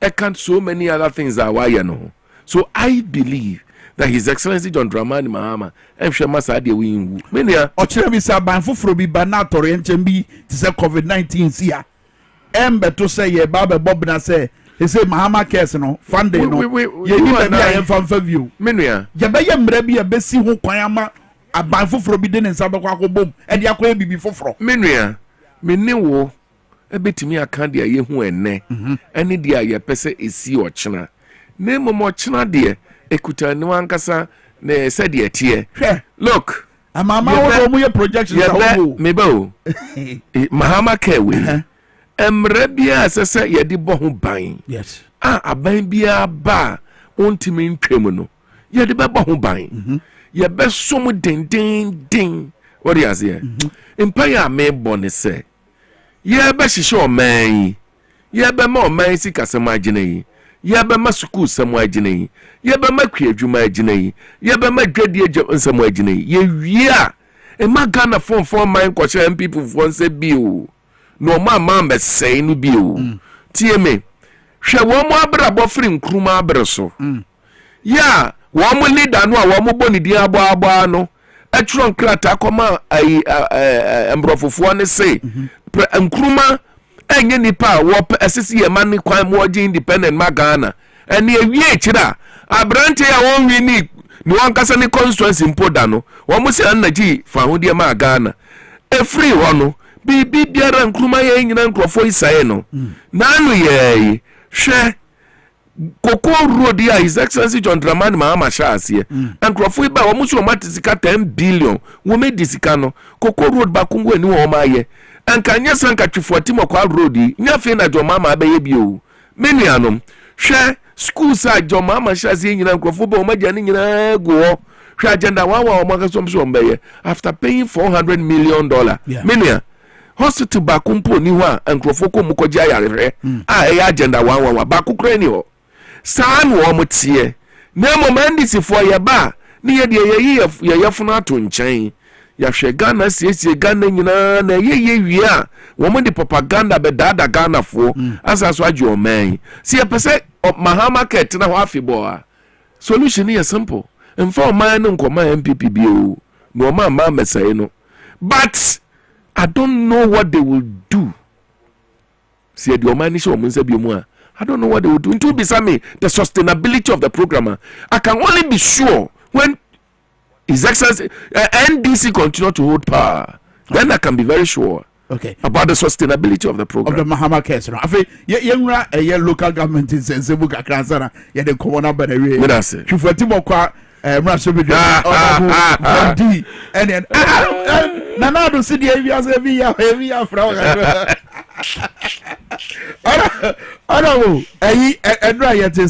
His Excellency John Dramani Mahama, what is 7-member anti-flood task force? Bia, do the anymore year, Ura Standogbe, deputy chief of staff in charge of operations. From for you need 2 screens, near here, Ebra Nomote, helicopter, him now, no money, none and crime, Yamia Hodo, PSA, where and crying for no money. And woman, a soldier for no ACI, it's deputy chief of staff, Ura Standogbe, and one mammy Marita Brew, and Ura Teddy. That's right. Our known that Nadumano.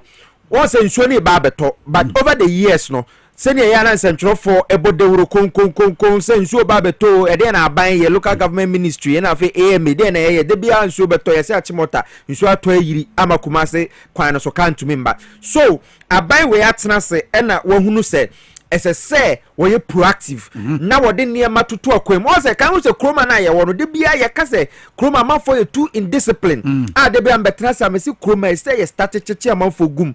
Na emfo hu engu amanfo mu senior beya sansem hunu na obigina kwanche na wadwonso egu gatem tutumura so to afa na obi kwakoi ni ball free ni dem abehwe egu gatem no sansem hunu na yes adan wo emiam enso fa so what I say eti omote eye remshenum. That's right. Ena onse nso no to a to free eastern regional nso ne sane free burubi pono so na fa madina bi ba be fa la joni ade nti omo de play ni call round Accra krona ankasemu ena wo mo call round no wo mo hwe bebi nsuo a etene ene be mia nsuo tumi tan no wo mo hwe bebi ewo na omo plan say se na be ya se nsuo no hyase se etoto a wo mo behunu kwan a wo mbefa so eti wo mahu outlets ni nyina nti wo mo ni asojafo ne koye nti se sia no eye Yura Standogbe aka kira asojafo ne se aban e de aso mo nsa se wo mo na mmra metete bonkanum na soja ni ba betete bonkamu na akohwe bola akwakugu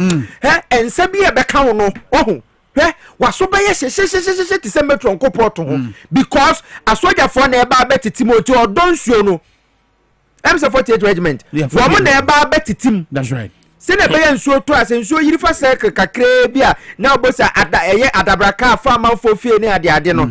Na fe de obosa nsuo na yiri de, but nsuo ne te ya within some few minutes na osensuo bi ani asase ne so bi. So that is near aban ne person ye one person obetena se na wakogina nkrane mo atete nkrane. And it's the honorable from the idea ba konso militate against your flood management and the prevention.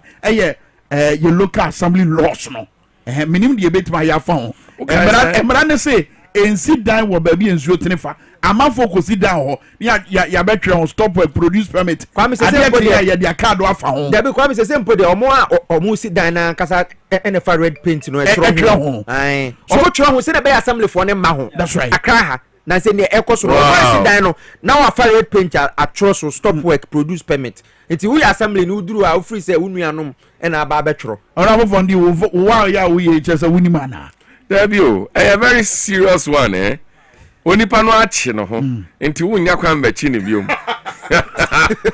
wow this is serious one. I think sir Omaya ye womi aya ne okaya nanse Donald Trump has started pempam nkrofo. That's right. Nti asesi ye hunu say abibia ye wo no Ghana ha ne ye wo. Nti asesi ye de yie. Nti medie in fact the bylaws must come again. Once those days there was something they call town council. That's right. The aya near friend Tangas no. Town council for wo mo wo ye ball go by to me show fine on here. I think those things must come back. Said we must be responsible for us. When him say COVID by you know, ade ba ko ade COVID by ya the papa ne say obi a hohoro ne nsa. Wodi nsam na ba hohoro nsa sesi a. Inte ma cholera ekoye pa. Ahwenidie. And so as I said the assignment you see you are the architect of your own security. Inte no for me a good thing. A soldier ni ko you got him. Na so wie na wo odi sandi ngura ko gumu so for me on a small serious note it's a very good thing in so you be see for me best say nyama bebre let us learn how to build our storm drains and the sewerage. I mean, there's a difference between sewage and sewerage. You see, Kwame Nkrumah di any so we should build the drains, the storm drains, and get the little ones joining and all that. Let's be able to build this country to a level. So I think it's a very good thing. Very good thing. And they'll bring a lot of discipline. But so their name could bribe or no dear. As a throne or the Bajao. No, hold on, let me tell you. They'll tell you, say, I had a soldier for the better chase. That is again not true. Listen. Oh, really? Listen. So we the kind of soldiers are Rollins ye, Atamils ye, Jomama ye, Omundi bribe. But so party vigilante. Eko gu soldier mu eche omuntare now the omuko gu galamsey pit mu a they will work for you and bring you the money no akoto gold catches e di amawon. Don't you know these guys? So the real soldiers, they don't take bribes. And I still believe they don't. No, I am telling you, sir, they brought their vigilante. And I'm the soldier attire. And nobody soldier attire ashawon. It one here. Obeka say soldier yasrafo no eji bribe. But yes, are they there or they are not there? Yes or no? It is my prayer and hope. Prayer. Say, me am a better penny or mani buama. Ebe no sanitize system no more. Okay. Na ya fa soldier for papa no go atre. One more vigilante for no. He know what to do. Is it easy to identify them? Of course. Your intelligence must identify them. Lot of complaints are me amite impo. Minya efa something like police service no on their some of their it's so much, and some of them you look at their complaints so evidential. What you say? It's I think say baby Otino, there's too much information. He should be able to do what he has to do. Back to Nadmo, no quick one. Over the years, Nadma Sra say Anki Beye Mrebi Nanko Mabenya to me no Madu Mo Nanko yes or no Nadmo Nabe 2 assembly for said that way baby sino Munringu. Na assembly nebu near the Gunasum. And the bay na mobile tinti mra NADMO beba your authority instead of an organization. I think that the NADMO is under the control of the police reform ministry, friends. Interior ministry. Yes. And so Muntaka is a very fine gentleman. I think they are more what there are a lot of reforms. You're a lawmaker. I'm a lawmaker. Advocate is a yes, of course. Yes, of course. Let's give them all the powers to work. Look, okay, Mr. Potofia Beresono, NADMO was NADMO. Yes. Kofi Potofi, NADMO was NADMO. Look, MPP Fui, Corona Kohe, why a Sako Shini. So for me, if we have to give them the authority to do what they have to do, but not to engage these activities of one a bit one these are the things that we need to guard against. For me, it is all good see more powers to work.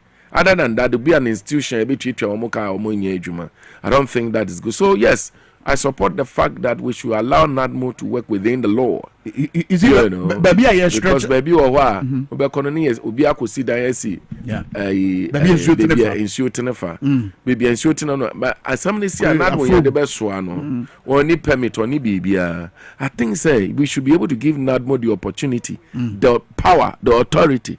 So be to me clear waterways, Say you 1, 2, 3 or china be so be dance waterway yet may be standard mo say adan no ma dan na si ho o dey say anya sa and so for me I agree and now Greater Accra Regional Minister kwaye demolition exercise e wo Ramsar site PS obedi ma dance say demolition dey ekwo but nia ejapade ne ye ne dia no ya ntini din me tia ma ne bo ahodo Power FM dey TVS was dey stations ahodo dey ya nti say wei ana wei ejapade so yakwa demolition no eya na dia na ema ne ye den mi etimi identify sankofo no said the be amra ne ni omobedi because sanke famra kwan so a e dey enti ne demolition well I won say boni dia wo ye boni a wa wo ye no wonim say ye boni na wo ye sometimes they hide you'll be surprised we because site bi a you see dan na ewie unhu ni pakra ne dia da adwumayefo na beba ho abaye adwuma and no twa go TV ni so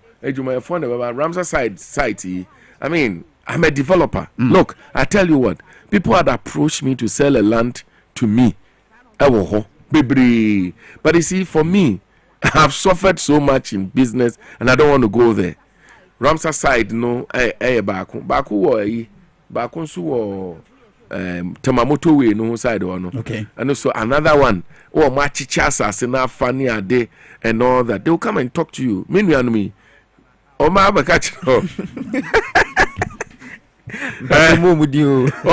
the assassin and dia no na one careful sika obebodi a chira no sika kete that's right asase asi e ton be $100,000 no obeti be ton be $20,000 yeah now so di America akoto one here now with the akoto asem for me these are some of the things that we need to do every country there are deviant people in every country it's because the laws are working in those countries. That is why you go to Canada, US and all that and you feel good.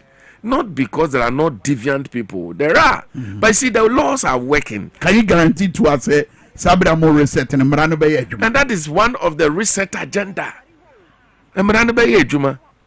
Sir, if His Excellency John Dramani Mahama etimia prosecute on one kasa ne nyanko abuga pelia, should tell you that he will prosecute anybody.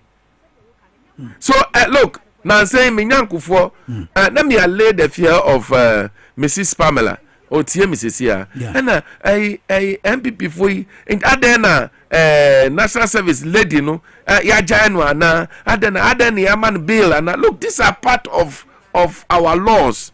You see the process that we use no want to mean say ube unya de no ya now all the no to no I see a dinasum but I can assure every Ghanaian today obi biara mrane bechi no His Excellency John Dramani Mahama will not spare you. Very well. That one I can assure you. Look, Dr. Yeni is my boss.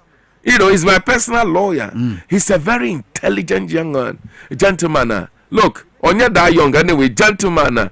I tell you, or the Miranda Bayejuma. Inti Ghana should rest assured. I know we have more than 1.7 million voter.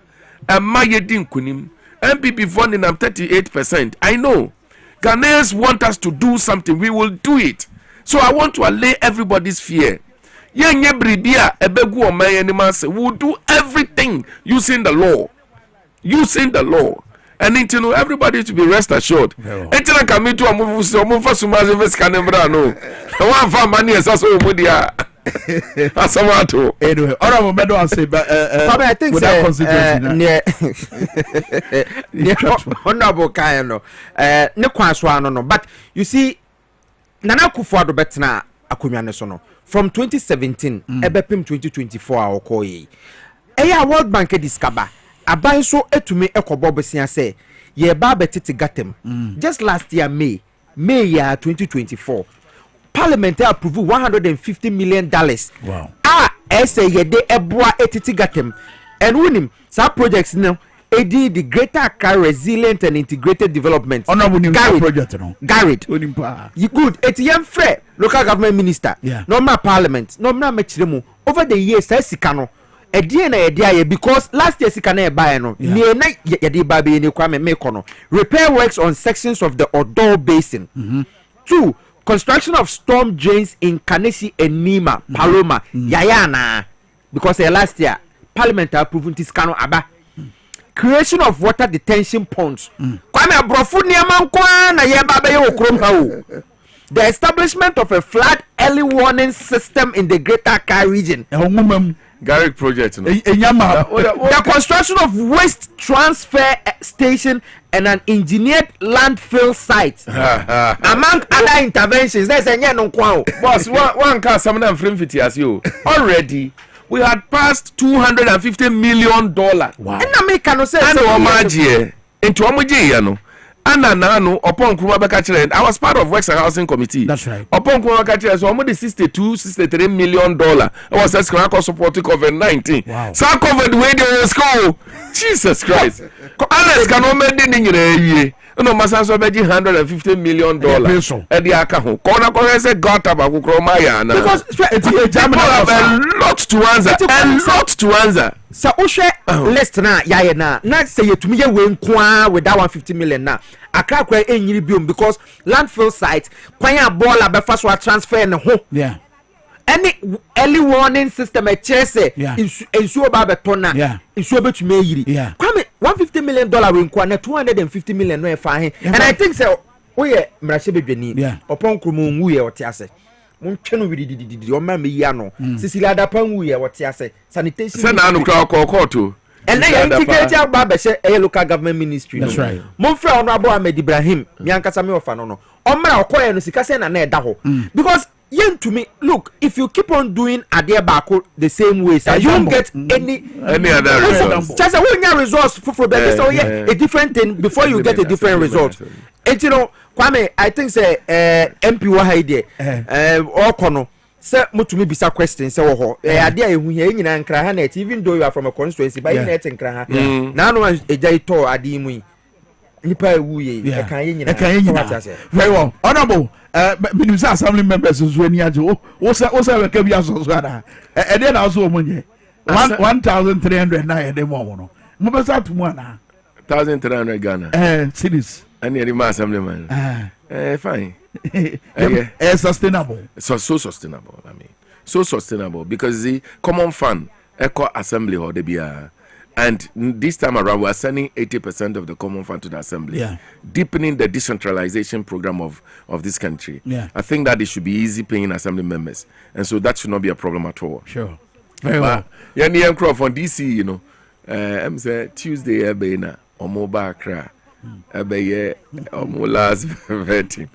Enti ya bomba ze omobi atrinkwa ya mobi atrinkwa oh omuna mtre ya mobi atre bako omu de mantrinkwa pa yo ache do be o ba de trinkwa pa be do aso do mo fondi na se me no obre ne wadache abusuafo ya di nkomo kama nkomo ahodo ne de brem wo Dwabo Ase power 97.9 twifu atimokwa atwimokwa for medamu nyina maso se moboa ye na yetimi nya omra se bedwani na yene no edingo and ya twini mu pa ono so aboa nkomo no so pa me sure say the way ya bie no mamu no ebeboa ma entiase aye adwuma ye dane ho aba ye ba afekura ne asase o enwie samse anyi so ba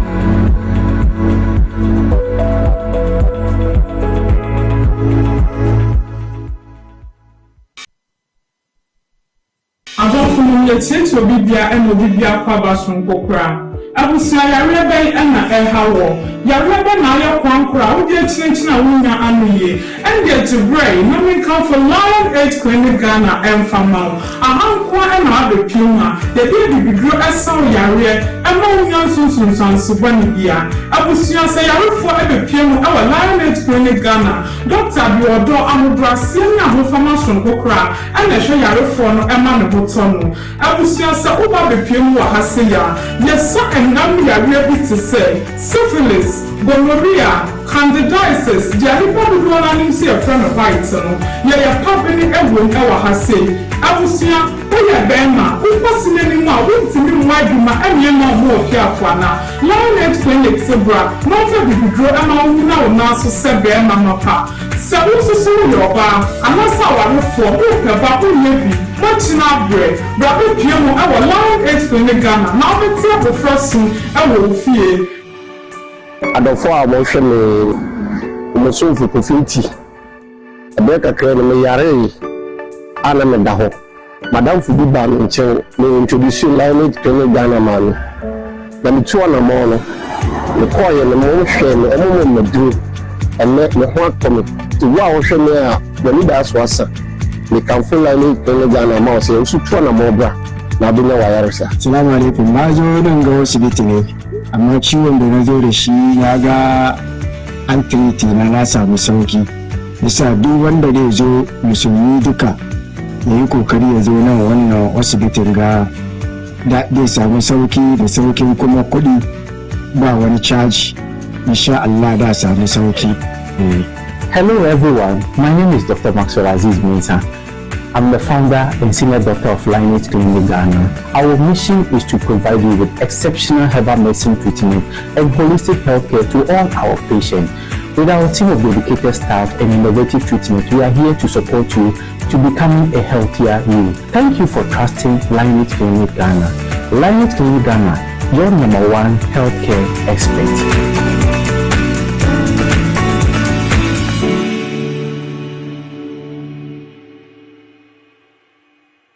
Yefema na Kwame me taxi driver na enkane na misisi eso misisi ama kame na to na twetwe me nya 3p garlic mixer no aboa me pa obi asa miracle bi wadro no je se mafunu pra se die sia twini anka me humi esi so se me humi ani esi so obi ka se die bibi hye me so bi no ni na ye normal ni bi pi na ti no ti pa me sa 3 days ni na edo na anka se de nyankopon de ayi bi ahodi che ma ye bi nya sam keto ana se we de me fro aka so na me fa hye me nkwa me me de abe pa se 3 years ni ana asa me gina wa me na mo se sinya se me kwa me de ameko bi amu so much me dru abe 6 years ni o tema ti am ya ma di se ne me gaina ta ya le ne nku prep ene 4 days ana me koto 3 garlic mixture ni tema me kase nku pe no yam se ene ya me no kase me wa to me a me din wa me ntiase 3P garlic mixture ubenya bi wo mamu pharmaceutical shops and herbal shops Fred Piwak e wo 02489288824 and 020100002. If I shop na me sha dia wo bag. Bra ade ena so biem. Na tell me me share me see ba queen why me say. Bra said the time about Mesha esia gimi ni me fie for enya dia ba ko pe ebe so ye. We dey do this o fe ni nyina. Bra se me ka se me di time about Mesha ho adanse a. Riase nyina ebe te menka. Enti se malaria we dra ni time about Mesha. Enya nu ko die na nu moto a wontimi enije no. We dra ni time about Mesha. Edre enye ma oba wa fa afuro. Die wo ma akoda no fo. Ene akoda woni fie dumienu. Ansa na obeto time about Mesha edre ibi no. Hwe se wako hospital anasa lab am wo hu se wo a 3 day malaria ibi ansa. Ayo se time me TIME. Time about Mesha. Afi malaria fever bi ada ni ziba ewo mu no. Ebe tra.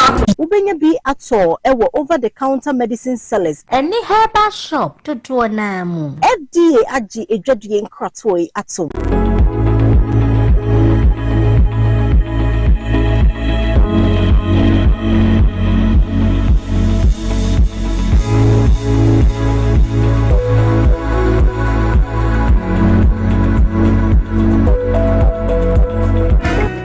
Ebusia high power 97.9 afenso. Watch it live on TVXYZ. Onye na woda so baby a wona ha.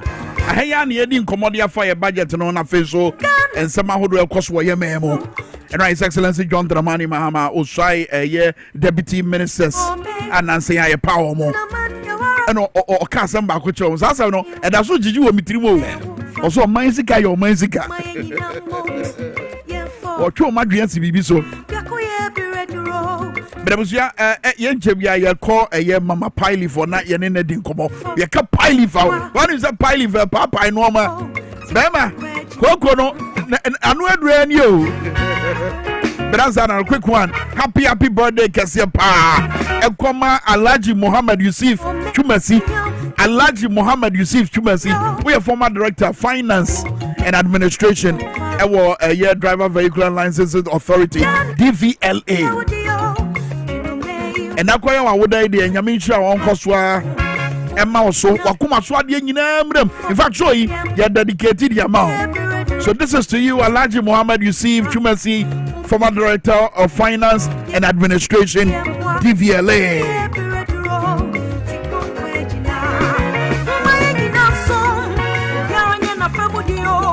Okay, yeah, a pile of 7 more Sabre war. Dwabo Ase Power 97.9 official TVSYZ. Mama pile.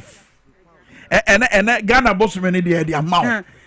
Take out. One farm mama cry, made take out. Fresh reconciliation form. Yeah. Ukoba the cry the kumino. Your friend say. I when your papa. And I when your pants when you're day. Eja. Ye chire mu adaje bebo ye. Yenya ragana month mu de Ghana bosumi mu de na se baby ewu. More fire. Yenya de ye special. Pile me ka ho. Pile wa bo adure de awranya mi nhira. More fire. Sa na me na bi ka chire papa bi. O se eh adure be ni wa boy o se pile o se padien kasa pass ahaban. Ah. Mama bisi matena magwam se menya tena se de na baby ewu.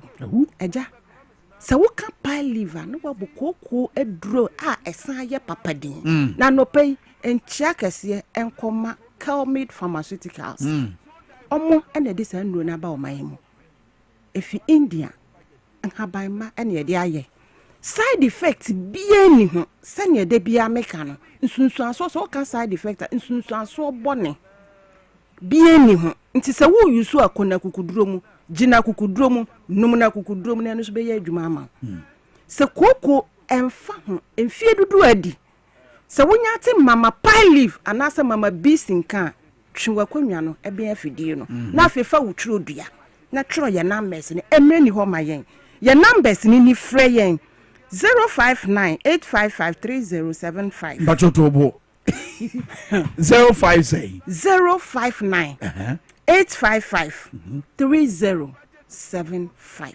and about 055-266-7712 yawa car anase van a enam kroma a chendro ni bi fra brantie no obeje wo so no wabrɛ obi bebia wo bia ode bebrɛ nene de ne ye 059-310-7422 sieka pasa ewo mu epie eno na broni beka say internal and external ni nyina ho adwuma eye enti ye won tablet eni na ye won ointment tablet ni sei enetie that's right sa ahaban mu no eda so baabi ye kokko baabi ya ahaban mu no sei ya neti ema obi a ensi bibie ti ase emma wo na ye won ointment no sei netie enti sa wo kwoto ampacho fi wani ointment no that can to say toothpaste adaka ai ne ketwa ne so ketwa ai 20 gram eduro no se ni ayamene no a ye friend tablet no o mene na anopa no nsia mane nya anwumre no nsia sa na ekọ ni echi ni se oto a wo de betu dan mu a won yusu anase wonom de enya adwuma basa wonya no na ekoto yefu no ma wa wo beti say yes wadi eduro bi ho adanse ya ama obi a wato a wo so wonum bia eboa koko no eye internal na me ka say internal na me pa kire den ni ewu mu ebe defa sa na be pie enti ntwentwen ho koko ye yare a ehu pa se e ka se ehu a ebe se wani koko timi ma be ma ye mre wo mpam na chese okoda na ne yire wadane nani a kire ba be chese ade no enya adwuma emma koko ma wanije emma fom koko betimi ase wani koko won sunsun so boni bebre ya ka adaje beboy na wonya no mo pie leaf na etese wadi fruit no sabe ukotena agya bia ho no mo a boko na obi kan abesen konya fe na ukokenkan graphic ni wo news wo ho no nya bia ye kenkan ni ukona ukocha wase obegye ne ba enti mpacho ma wonan mo woto na kwaje pie leaf ointment ene ne tablet no na ne wo mu a de bia meka se emu ode eye properties bi wo mu a antibacterial anti-inflammatory chese sa properties sa wonom na wo de ointment ne ya wase aye no ho sojani a obo wo ho ban nia apie wa woto sabi na moje tu e de oya wo na ehɔ no mo hyehye na wo tena wo ntimi ntena nyina no se wo de ointment ne ya ne nyina bedwojo na fe asia bo ho ban ebe prevent mo awaboni biara ebe kwa akodi wonya ewo wo yefu mu asa mo awa no ye friend H pylori mo awa ebe attack wo small intestines no papa wo di agora de yare foforo besia brew na ye ba akokora wo ntimi nso ano na ana ebia beka ho nti mesrew entwentwen so eduro no ye dura FDA agi atum wo man mu ni ba biara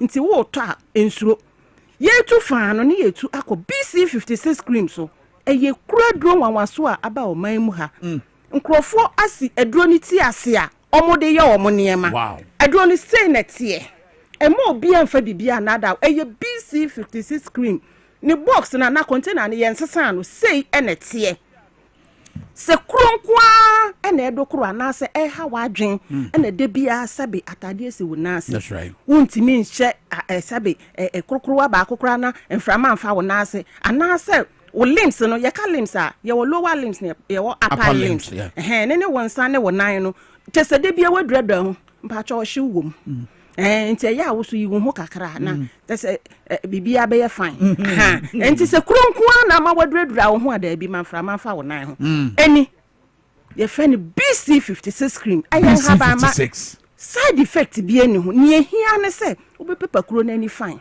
na wo de wo gos atoso gos ye ntoma fita fufu ayede afa mfidie ma ye sterilize yakaba ne fine so wo de to so a hey eja chese kuro no emfa ho ne bebia akodu emfie dudu edi ne hia ne se wo de beto so BC any side effect biara eye kura do sabi ye mfa ntwetwe yesi ma obi anada sei enetie ekuro no samika kuro amepa kire den ekuro ye your friend is saying broni beka say you open wound and you close wound ti open ho asem na mikan se kroni a wodi sabi wani sei ehu se kroni a wasem esi eja wasem esi eno ani BC56 cream me wa yare sabia eya me kasa me wo engine room o na chese bebia ye kro ho adwuma wankasa ena no nkrofe umrante ba ko beto me wo ho na maduradura me se mama BC me se afa faka hu se di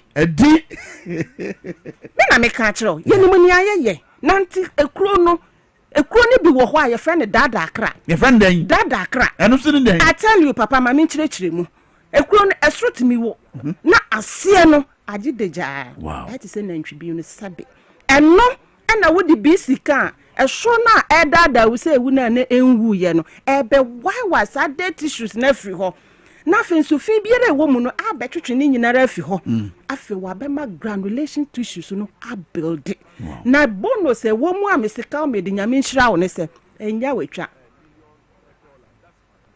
edro no se wo yusu a ekuro ne beka moa ekuro no wo wi a plastic surgery asem bi enim eja chesa asem a mekan adanse e de akire ba enti se wote ho na se wati ekuro aduro na se wo ho enkogibi na obema na atwamu akode a ene wala enti fa number no eno ne 059 855 3075 afi 055 266 7712 afi kuro yi mu babiara se wonya de wani hyeso se eye pharmacy nko ade abowura ho wose mepe BC56 cream ekuro do na account me da kofa ba no ya tra haban mono na to so no eno ana mepe o ma obi anye odi ubeto amunam afi pine leaf ointment ne tablet say na tie enti obiara yi bia ma wa enje me se eye koko aduro en sayare bia ka koko ho na mom wo yusu a obehu say yes why yusu aduro papa ko tudu ebe ye nuanom nkramofo asori dan na bi wo ho adabraka opposite melcon na plaza okanshi Elohim Adepa house Ashamai opposite Menya Krobo Rural Bank Madina ye wo Cape Post Buse Kumasi abranti bia to no ho asi hwaja oso wo no adwuma no wafa because aduro no wa yusu bi nti adanse no eno na etwa gu ne number eye 05451724147 or the Stanley Farmer and Medical Supply. What is supply na chese no ano? Yeah. Or best supply. Baby a wo biara. Ai. Ejanti sa no pay. Sa what menka ena mama pie leaf ene mama BC ena ba mo nsra ba mu ha anopay. Ewurade nhirama. On so mama BC ene yete ne nka no mama pie leaf ene yete ne nka no. Me so bi din de Kwame Minkah. Ba ye be kan nyina. Dwabo Ase 97.9 afenso TVXYZ XYZ broadcasting with YouTube. Addition na mo YouTube no mesre mo ada munya madoye bi adoye no munya ni sisie bra YouTube no so sisie XYZ broadcasting wa bra wo hwa dwumadi ne chama ne so amansan so na ne honorable Samsiahi eye budget ya finance minister Dr. Kasiela Tufosen ebekin kai the Kafa Trade Industry and Agribusiness and no baba to no boas ya chire yemu echechemu ne ebo eti wa wudiga wa wuri amfidi nyuma wa say baby a president Mahama de nani akire eye agribusiness no woni che wo pa no twebe afidie no ebo no nkura ye bedo enkomo ni masuko wenye interview enkomo ye bedi enkomo Obati Honorable Samsiahi, Deputy Minister, Trade Industry and Agribusiness. But I can't even say Haxa mix and the capsules. A dijuma pa. So when you mind yet, bio, also the tamfo Cassia pa. A Haxa mixture and then the capsules.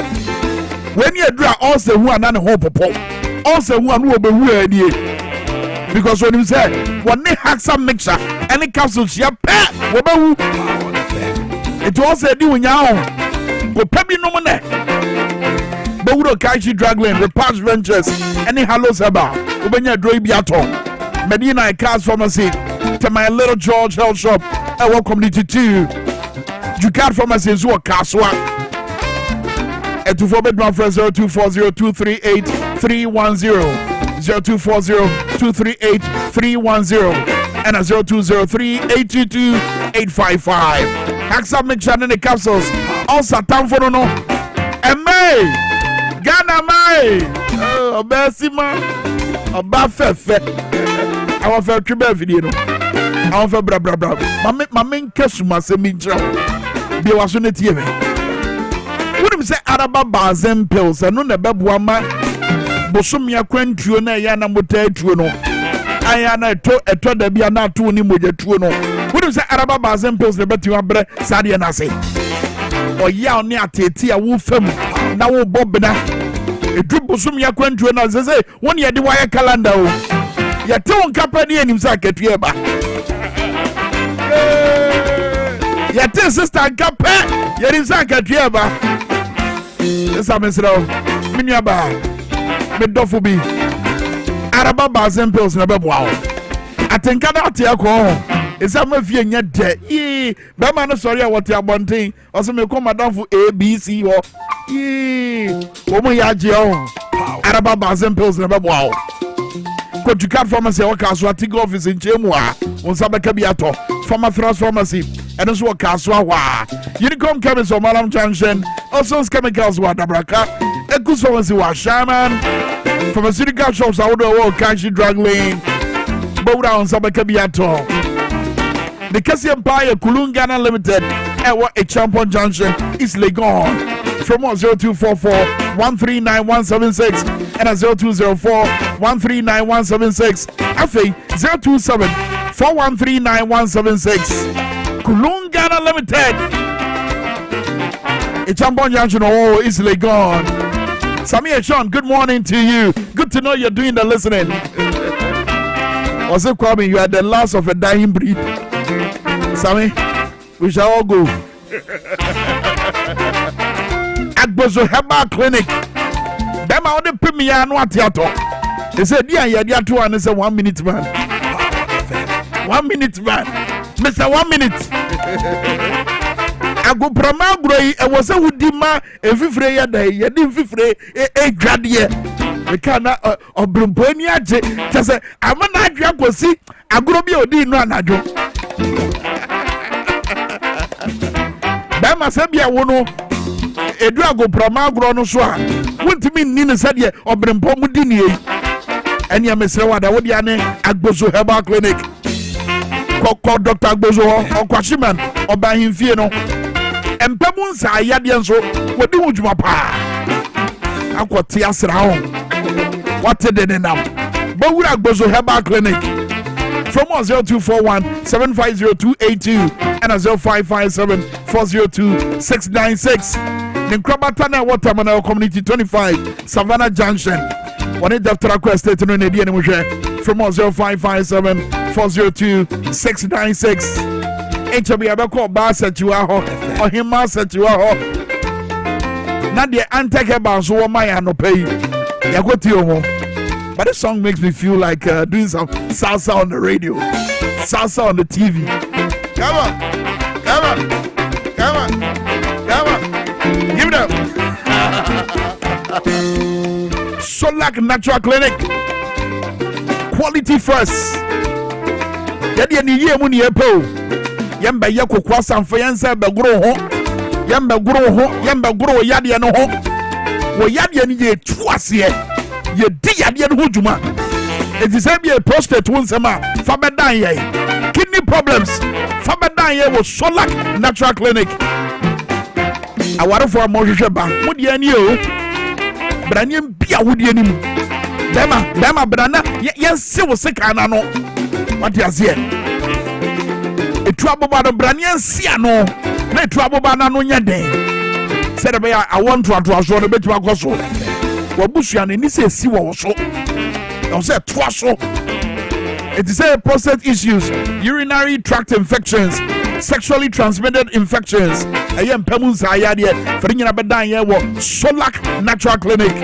And Krahaya no more kokomlemle omni Harvard Senior High School no and the mo hwe from 0553 932 631 0553 932 631 Solak Natural Clinic. Quality first. And talk about quality. If you want the best for your children, if you want the best of education for your children, I recommend for you Let's Talk Educational Consult. Oh yes. And could I free Bosumins here? Because you are more muddy in Fiemi and Sunny at Tijuana. Oh, your moment to tea, Papa. It's an all year round school with no vacation. And they use a Montessori and Eindek curriculum. Said you are going to kill me. Montessori and Eindek curriculum, no, and no one here did to think quadano. So enroll your ward today and be a part of the LTEC family. They've got a Saturday school which is in progress as well. Get your children to learn what's happening across the globe with seasoned resource personnel, interacting with them as a human library. It is such what to a one being once and trade you money. A doctor for you. Yeah, the number Let's Talk Educational Consult. Then could I get in your movies? So, mommy, what do you do with the stethoscope? What do you do with the panier? No, oh, church, you don't doctor, you know, say in the city. You be a corona dream at that level. And some were doing Benzwana. Yeah, they call it a rich school to Marino. Let's Talk Educational Consult. It will touch you on West State, Mango Street, from 0249 069 821. 0249 069 821. Let's Talk Educational Consult. Also building the future through children. Talk about Setua and now what I say Anna Mekai, Romanian player, yeah, your friend Vandalama. What a kind of one kind of wing, one kind of. But then you know, oh, and they got a month next year because Sabra no Afro no na ye Afro. Your afro is afro. Now my afro is afro. Papa, no one work on brofo na no. Where antek afro? Aye, ye di Ghana man. Aye. Sajueni. Musunie. Why you nyina? Bramings. Ba oni vandalama. Debbie. Ama me penso. Really? Aye. 94. Dwabo Ase ba wa ho fa ba ye me fe. Enti na me ka ho aso. Na de anya ofa sa wonka. Sa ho. Yeah. De anya ofa bu na ni chi. Bu na ni chi. Ani o de ni ye pa. Ora ukọ no. Medase. Anyway, Antake ba na de na bo ma ya no pay. E na no pay so Antake ba center ayaresa ani nupa ho da wubo ene de nam. Enti se ne nyame ayi wadom ama wa ba betomi a ene na me ka kire say ade papa ena yedi ehwo adansidi ebrewo no na menua ba ohima ye Jessamine Kanchesa no pay wo chiawo ohima Jessamine Kanchesa ohima me de ne ka o de ne ka me de ne ka ensrare ene e fama me nkoma no It's Antake Center. Ye nupa ye Spanish garlic capsules, Spanish garlic mixture, and Spanish ginkgo capsules. And no na midi one dance e dia cho nti Mr. wa some afide no emeha esanse se wo yoba anase wo yo obema no adura ye friend no Spanish garlic capsules, Spanish garlic mixture, and ye ginkgo capsules no ni nyina ebeye amawo esanse moja edi ye nyina afrisane e na emoja na edi emu afrisane so niam bebre enenam mu nnuane aye die ene yabrabo aye bo exercise aye ntime nye no eja residues enema bi ejina nipaduani mu a ewo se wunya nyankopon sa no eduru a ode betu sa yare no aske enunti ena Antake Center ye wo ha no sade bone wo ennuane bebre aye dim asichire ewo ennuane bebre aye dim obi so ono de won kai last time crowd di asichire but tu bisa ne se na no padu aduane na udi yo so mi di koko ba mafa sugar wum aburo na ye de ye sa koko no sa aburo no sugar wum Woody Delsimidi by Rampesi, by Reno, sugar womb, a starch. Starch no so every year when you pedrum a sugar. Sans will be so be so, midi rice, and no crumple the sugar and a dose to change you did cocono. A sans a starch a woman the dose wins in a cocoa and a year no ecocodani sugar. That sugar when you are dose so any pedrum, a word year, a when you pedrenum. And unti and a was a bribia onum Spanish garlic mixture, Spanish garlic capsules. Na a brow, na it's me a year, a free sunny was a cost in the pedrum. No etimi koso enti na make am forma o se ko ba bia eton wedru okwa wo se woto Spanish ye dro ne SPAR NIS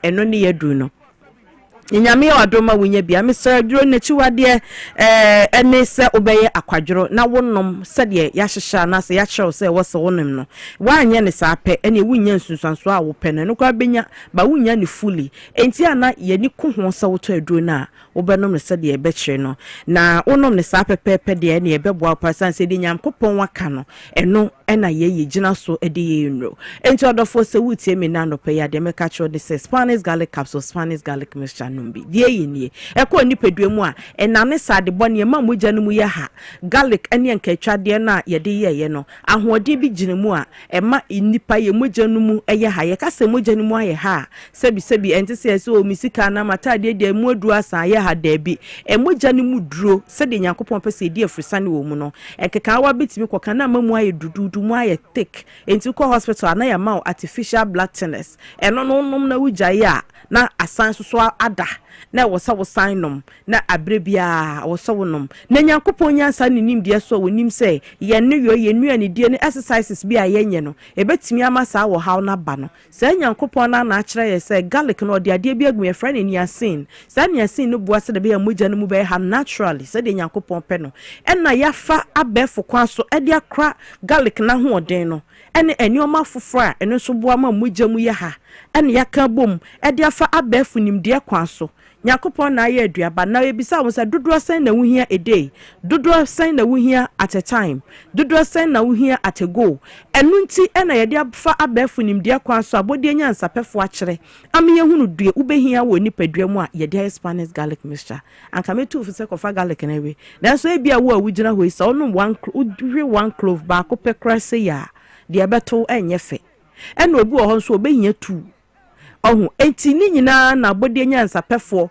ahwe no ode abegina mfimfin sese wono matre mienu atego a sɛ wo hia dodoɔ sɛ wo hia kakra bi mu mienu nyinaa yɛbɛ miti mu halfway ama obi anya deɛ wɔpɛ saa na bodi nya nsapɛ na yɛ no enti obia wo hia garlic ahoɔde wɔ nipaduam no ono matere mienu sɛ wo hia dodoɔ sɛ wo hia kakra bi gyina mfimfini pɛpɛɛpɛ na aboa ama wanya dodoɔ a wo hia no na ama wapɔmude no wayaresa na kɔsoro kɔ baabi a yɛtɔn waduro to Spanish garlic capsules and Spanish garlic mixture utumi no mienu no bom usika baso mu baako anu wato baako no akwa akonom e dia yaresa mapa bebre oni pedua e dia pomuden mapa bebre oni pedua ye number yi akaw frank eye nanso wa wunim ya brabo yi eto de bia wo wa hoden a wo ho no ma so me kwa akotena sese ma receive ko to ho anu wada woti akonwam no wada ebi kura da wo si achi the story of our lives yes enti mesra wo say anka recording message audio message no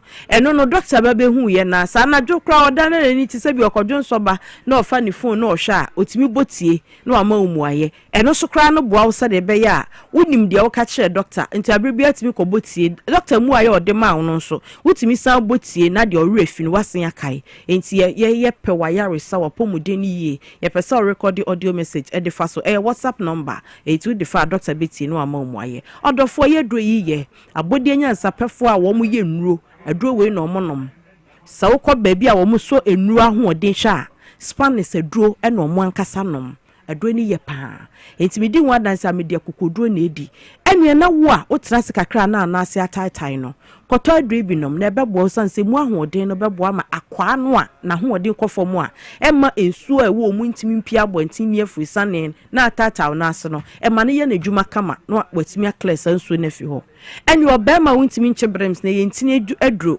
eti ɛbɛboa ma wontini ahoɔden akɔsoro enti bɔ mmɔden sɛ ɔbɛkɔ akɔtɔ bi anom na ɛbɛboa ma wontini ahoɔden akɔ n'anim ama watimi asi na wapai ama mama mo piafo obanyansafo ebu ni be ne enkanasem odofo sa wo ba na wutiemi na omensis ntimi meyi akoto adribinom ebema ntini no mu ahoden akosoro emujadi afrisane nti bebi a wo se mujja pie be pie na ama ahoto aba so yo obi a wutiemi na se oho no mo asa ohonam ye oyanso obi amo wo da sori asa de nketenkete echew eto da bi kura da sori asa de wanya hangover osukwa wo no makoho odofo koto adronum ye friend Spanish garlic capsules and Spanish garlic mixture ade no ehho techema e kofa sansunsanso oba no ekosiesie no enti na me Spanish adro no Majuma mi yenti ya na me de no ana me din e bata bibi ho a me very careful obi timi de jungle basa ye me se da bi ade we de me ankasa kora me nyinni me koka na obi bo me din kokoto ama ha nipa no na Spanish adro no mahu se ye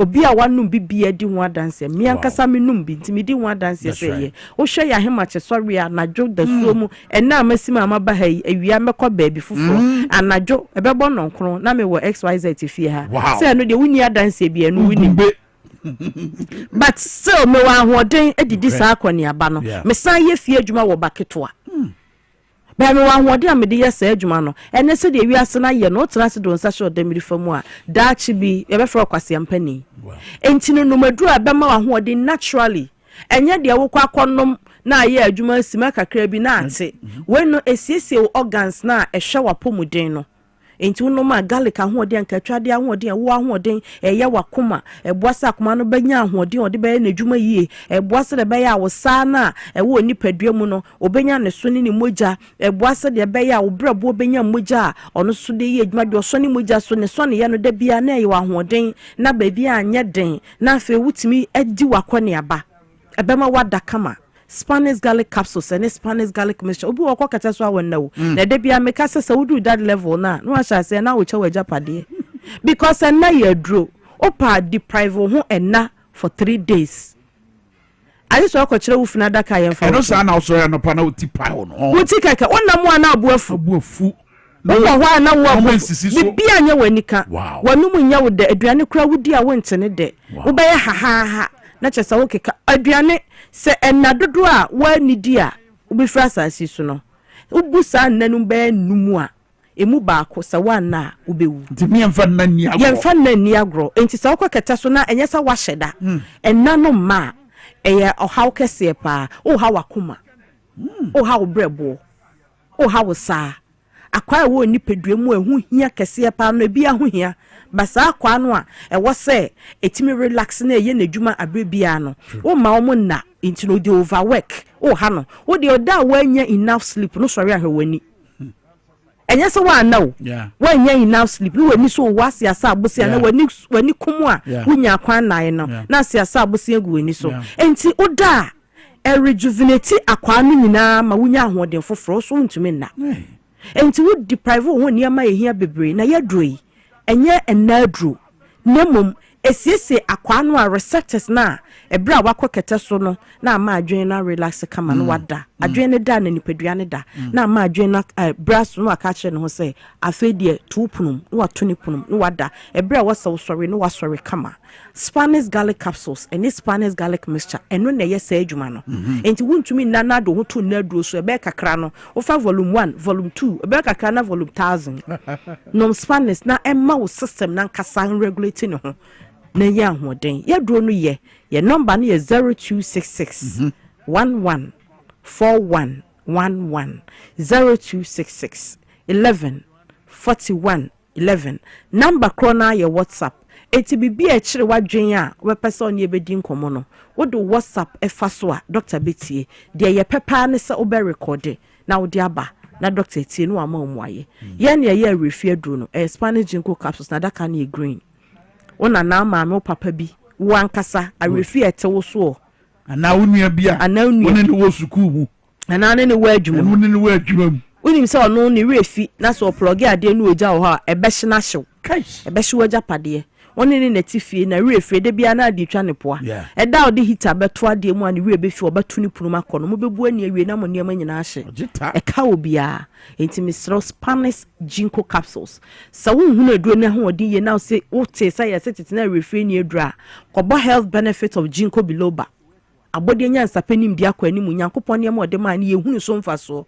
obahunu se ebeka tro se ikita ade a ekenye adwen no ebia memory mu ma wokaye ade ebrese se wokaye ema obi ni di watem okurum na akodu fi aka se akwa pa mi anka me kan se kire no afi na ade adwen na ye adwedu ho ehwo na den na wo se otimi dwen ye de asem bia to so ehwo na wo se otimi yi wo ho anu yie asem ben na wo se woka den na wo se adwen ye sharp koto Spanish ginkgo capsules adwen ni beneno ebema wadwen aye sharp ebema wadwen no aye adwuma yie na wakoma nso be ye adwuma yie na wo skin aye fe media me frɛ no bonus ebema wo skin aye fe ebehwe wo cells yie wo cancer cells a ema ni nyini no retard no chese te sa adwa smart mo type no enyini bio ta form na so woni bidia na abo ho ban enti bo modern so obehwehwe adru frɛ no Spanish ginkgo capsules a anti-herbal center for diaba wo to yedru na fi wani o fiwani yedro ne SPARNIS Spanish ena yede okwade ane komu fufu ato ho eno na ye papa no tobi enye garlic nkatwade da ho woto an ho nyina ena ye papa garlic nkatwade da ho okwade a de komu fufu da ho na ya twere ho Spanish garlic capsules Spanish garlic mixture eno ena ye papa enti minks amefa enkomi sere nyame ya adobo a oh, you are Ghana mountain. So, we see can buy yesu de maintain. What's that? Just want. Be saw him away at oh, him away at Rabia will be. Oh, I love him, okay? Oh, him and ye.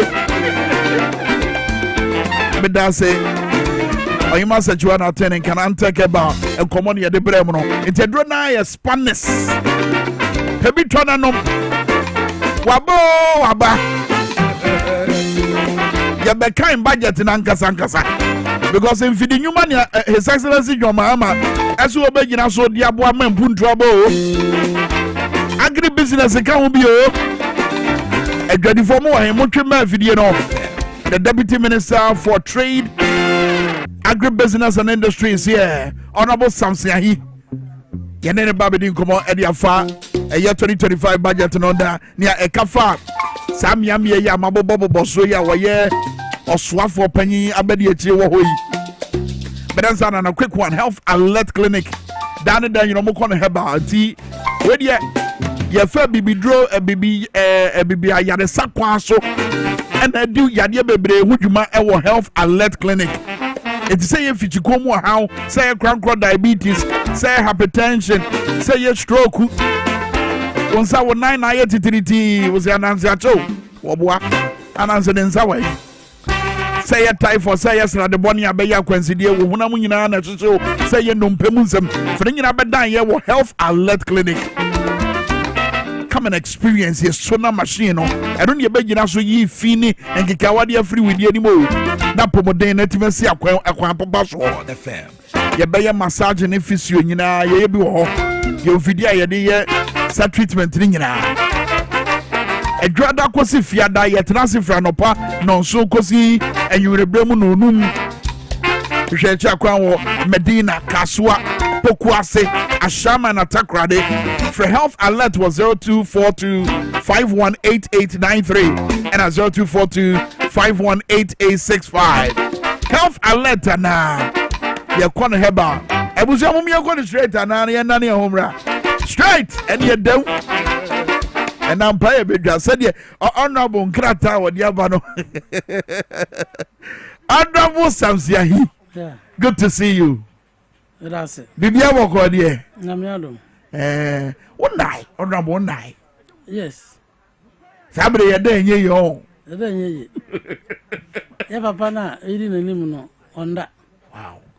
And Sir President Mahama and that because of Ghana for. Omu didn't here. No, say I didn't a jeans on. Yes, you know. Wow. And Ajumano, and easy. Easy. Na America, President Mahama, tuno. Why, you know, we joke. Sign easy, yeah, all kinds of say. I don't know when you are no more MPP for the tia. Almost a more bobna. Moose. But when you're soon to a month for 2 Abamamo. On say, Abraboy, boy. History in Yapa. Say, unim history. Unim Nema, a see a maybe I have a sinqua. Nema a sin, no. Won't you see it? Wow. Now, the one thing you may see, Nanswa, won't to me prepare ahead. Won't to me and young boy and share the future. And yet the dinner, eh? Your Pesagana for Brabonian people for a boy, and it be almost a say, no. Na ya kan na ye ja say ye nye ya nkyere kwa befa so a amana na ya kotomu no e be firi mapua ana nka mo ka say ye de hu na ana nka me na mo ba ya dwo yeah ana musu a what we are doing is say ye pese Ghana fo hu ba bia andi people dia beduru tan bia yom sisi ye na mo tua president Mahama ba no a hyeche say obeyi afiri sa nyema boni ni mo. That's right. Sana mo mwetie. Wow. What is here? Enti no budget here ba ye. Budget nyina ne say me ko pesika say. Minya sika say ya me di ni say. Nyina na budget. Me ko pesika say. Yes. Minya sika ni nyina say ya. Say me di no. Wow. Enti budget ayakeka budget nyina aye nyina ne say afi we ye pay 280 billion Ghana cedis. That's right. Na yensaka 280 billion Ghana cedis na yakwa yamfa so ebedi any school feeding ya increase from 1.5 to 2 cedis no. What you say? Yeah. 300 million Ghana cedis ya dey call apprenticeship program no mu. Enti budget ni na no. What you say? Now mabai. Yeah. Some war trade. Yes, but answer about trade no. Just briefly. Where do you get to some ya bedem yon. Briefly, chemu chire amania ye wom. Ene nyansa kwan aban ne fa so. Ahwe se ye be di ye ka no enhye no so. Na face wasan so pesika. E de abom man ne bra. Ayi ya wo a chakakra. Oni fi ya started Dr. Kwame Minkah mo tam. Kwasi Botwe, Kwame Minkah no safo mafomo ba redu mo nyina besi ene dachi ken Fofuriata ene what is say ya ni budget bi say ya de chance ne nam abontre say yentimi ntua e ho ka ya ka ya de yentimi ntua manti bi da and it's true say obi ebue company na ye declare company ni say oye bankrupt oye bankrupt boka say company agu suni mfaso akofo do time e mo declare Ghana say Ghana eye bankrupt to the extent say e ka ya ko ya bosi ya ko gino ntimi entua nti men complicated matters yama Ghana fo hu say akofo do time Obugana sa manu ko dum ba bi ka say on timi ntua e ka ode ene da ji omo say omo grow 5.8 5.7% economy na nyini na sa wo nya sika na say sika no on spend sika no on fa anya hwia hwan na nya sika wasasi so okay on nya sika wo se ntua ho ka ode ntumi ntua na say paper so wo grow 5.8 wo se wo grow utua wo kana aka betun ya say growing grow no growth no to the sense that mumu projection say economy no benyini by 4% no almost mumu na de modi on mine konachi no one can say 4% or say at least okay read the budget no one can say be grow 4.0 yeah or say at least anya kura no na MP phone kana can say reviewer almost say cancel enti profit can say at least na say say 4 what you say enti no amuna yedam no say Ghana apart from say akufo aduja ye ka close to 800 billion Ghana cedis no ono ankasa akọ abrochire akọ patcho omo creditors yeah mo ye de omo ka say yentimi ntua ka no yesremo omanu ba bi amawu amana tetia panzam no ntumi ntua ka wei eya de kase ba ko bi before the Ghana mayin mase eno no nam so mututu kan bi ehihye da no na tutu sheda no wow enti se wono wo de ka wantua na wo se onya growth ayiya wo de bon hu samana ne se e mantoyom e ma wonsa to the stand say ka wo de kro ntumi ntua amma yema menom omo ye adwuma papa no mo ye adwuma ebi ye adwuma be 30 years 40 years na investment throughout his or her life time our civil our to treasure bill ye yankwala nyina commerce you see the best form of securing your money and say over invest in aban bonds yeah yeah safest yeah enti obi ko buye no ngara bank no diska ko hoya o say e risky o dey iska ko to commercial bank kra you say e risky but factor bond yeah o to bond is secured akufo the time people were running away from buying bonds yeah wow that is how akufo can ofuriata omuri disu Ghana's economy too ama for you refi na se wo ye busuan panyin ti fie na ma ka em mana busuan sa na kobodo wuro memo ze yesere mo ye de kan ntimi ntua do bia mo ma yetam na ye ntua wo ye nipa hu sa busuan panyin wo ka so o ye busuan panyin bone that's right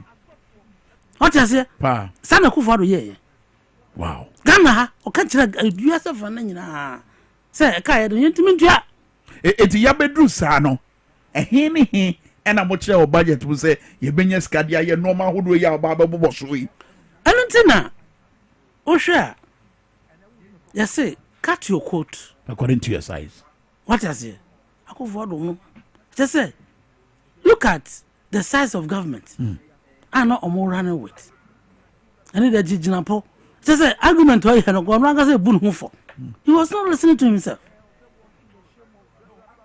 He was not listening to himself. What you say?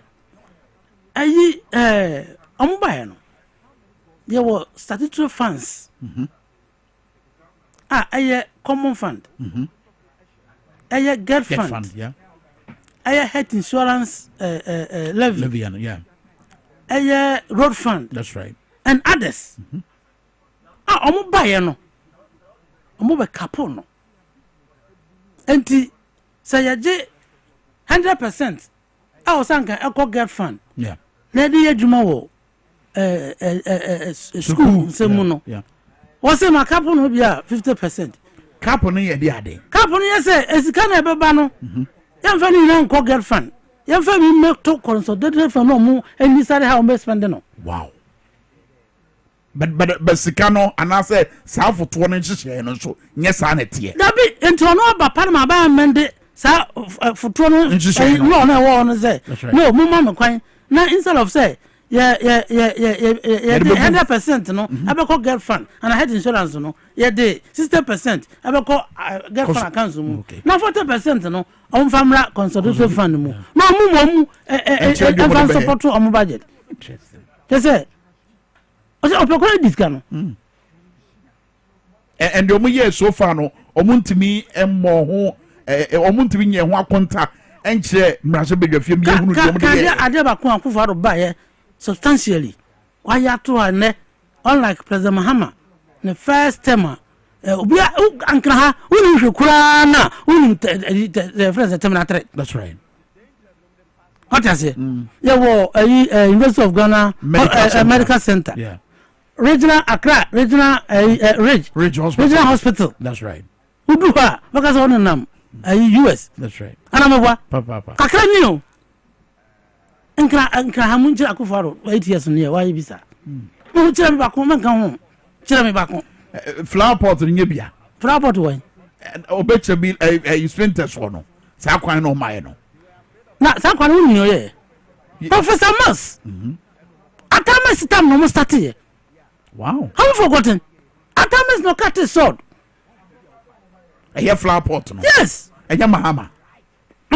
na Mahama na atama is difference in it okay but almost starting war atama stam na President Mahama be to aso akofar de no be ye ono kura bro na odile project na to say obefuru na nanzen on competitive was am ya wie no he didn't start it it inkra say man kan ma be 3 won ka bi man hu say Pokwasi interchange one Pokwasi interchange we know the history of Pokwasi interchange yen na ye prove loan ansana ye free parliament I mean ansana President Mahama every obechabil me say they haven't done anything wow obechabil to my day enyom na ye flyover no however Royal House ye nchemu ho na enyom na ye why what is here enti no President Mahama and I instructed at first and said no let's uncap statutory funds no enti atoka chira wo say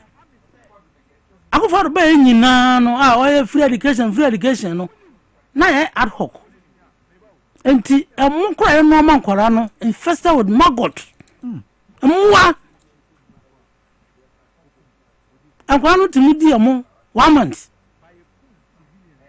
yensi sa moduane no ye nkwa na ehwegu emo so abeka say ensuo na ehwegu so na nim yese nkwara ba 12 mote at the table no omo side ba ko enti President Mahama said no let's uncap statutory funds yeah enti ato utie ya or say there wasn't any dedicated source of funding to fund free senior high school that's true enti ya na say headmaster for ka say ya be to school na ye aduane a na makoya na makope ad hoc no more solution to kwambiaso but no am say o say that be ya on couple even get fund alone ya nya over 4 billion Ghana cedis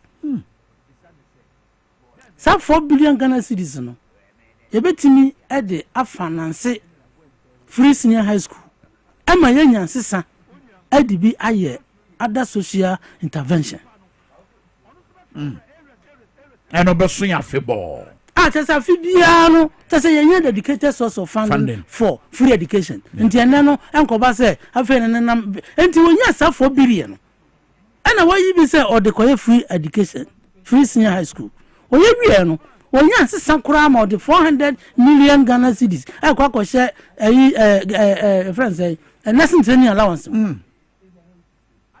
wonya mebiaka onyan system obi bi so ekotua allowance for teacher training for obi bi ko top pad ama Yankwala na obi tinkana na e ka pada asɛm a na ya na dwene sɛ yɛnyɛ serious na sabe wokɔ constituency na wokɔhwɛ akwara bi wɔ hɔ abosom bako mayo anotito akwara bi wɔ hɔ na wohwɛ in 1 month no na wohwɛ the onko school all because of anase o say nkwara no kɔ na sɛ ɔmo sɛ ɔmo ho a mɛma no di ɔmo ti na ɔmo hehuru ɔmo what I say yankwara mo nyina na ɛyɛ saa de no be huru saa ma because of saa ndina kwara na baya no bosom so a ɔmo school fair class of ba yeah and say wonnim ne pad be ya ma san kwara wo ya anka wo bɔ nsɛm ama president mama ba wo tenkra ha onya sika tobi ma ne banti no ofi sɛ ɛnya de hia na ɛya de hia papa nti obi kan sa de hia nkranfo no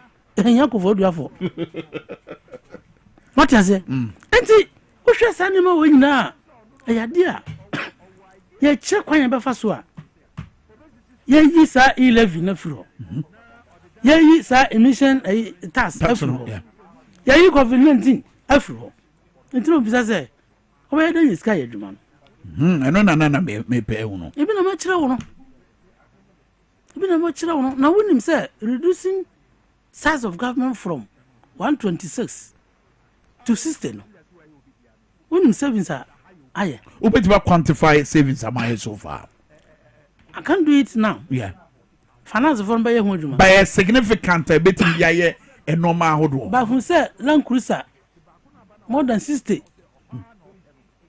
and is a Land Cruiser ba kun cry $100,000 that's right for multiply 60 no that's over me fa calculator what I say on the surface no yeah on the surface no salon ka beto on so 60 what I say fuel 60 cars no and in fact 120 no ever consume in a year drivers are ever form that's 6 million yes ayen kola samo ne ma ye no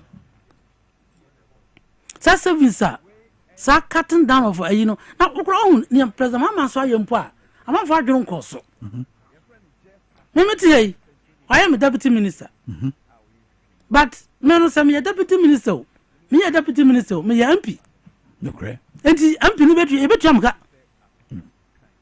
and we should appoint aba nyina so a am say ministers no apart from yenya defense minister or Dr. Maneboama and Ken Ajay yeah Western Housing yeah and Pablo that's right only 3 and amunya MPs very true and the service president mama ye no some ministers ni nyina obi a MP already almost salaries on budget it we MP now just salary ha onje double pay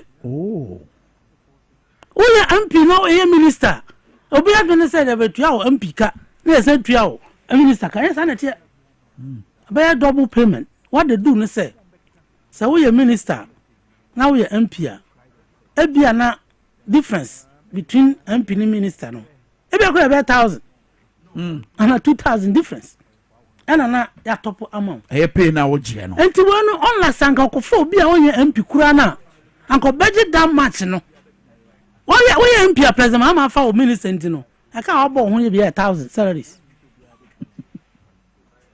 wow enti service president mama ya deputy minister si apart from Broja Jamfi and I'm say attorney general deputy attorney general you na MPs we MPs now Ghana form for money go now staffers name presidential staffers name presidential staffers they are there to support the presidency aban bien no betima for more because they do president akufo for 300,000 obi for 30 what compare 300,000 politically you a seat of government a war career civil servant yeah omo arazi true ndi o chief director ho your state protocol for ho and no some na kan akofo do political appointees ono an say or the green paper na appoint or the amount 300 president Mahaman ya waye no just about 30. Hey.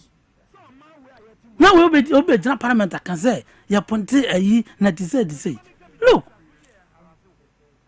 President Mahama, until I'm going to know who be appointing now. Why you know? I said, Nkwalano, primary school. I see a call trotting. Trotting. You go on, say, why you look any a job? Omadu would you know now soon enough? You can tell who's struggling. Sana, President Mahama. That's right. What President Mahama has done? No, I know when I'm growing any job. Yeah.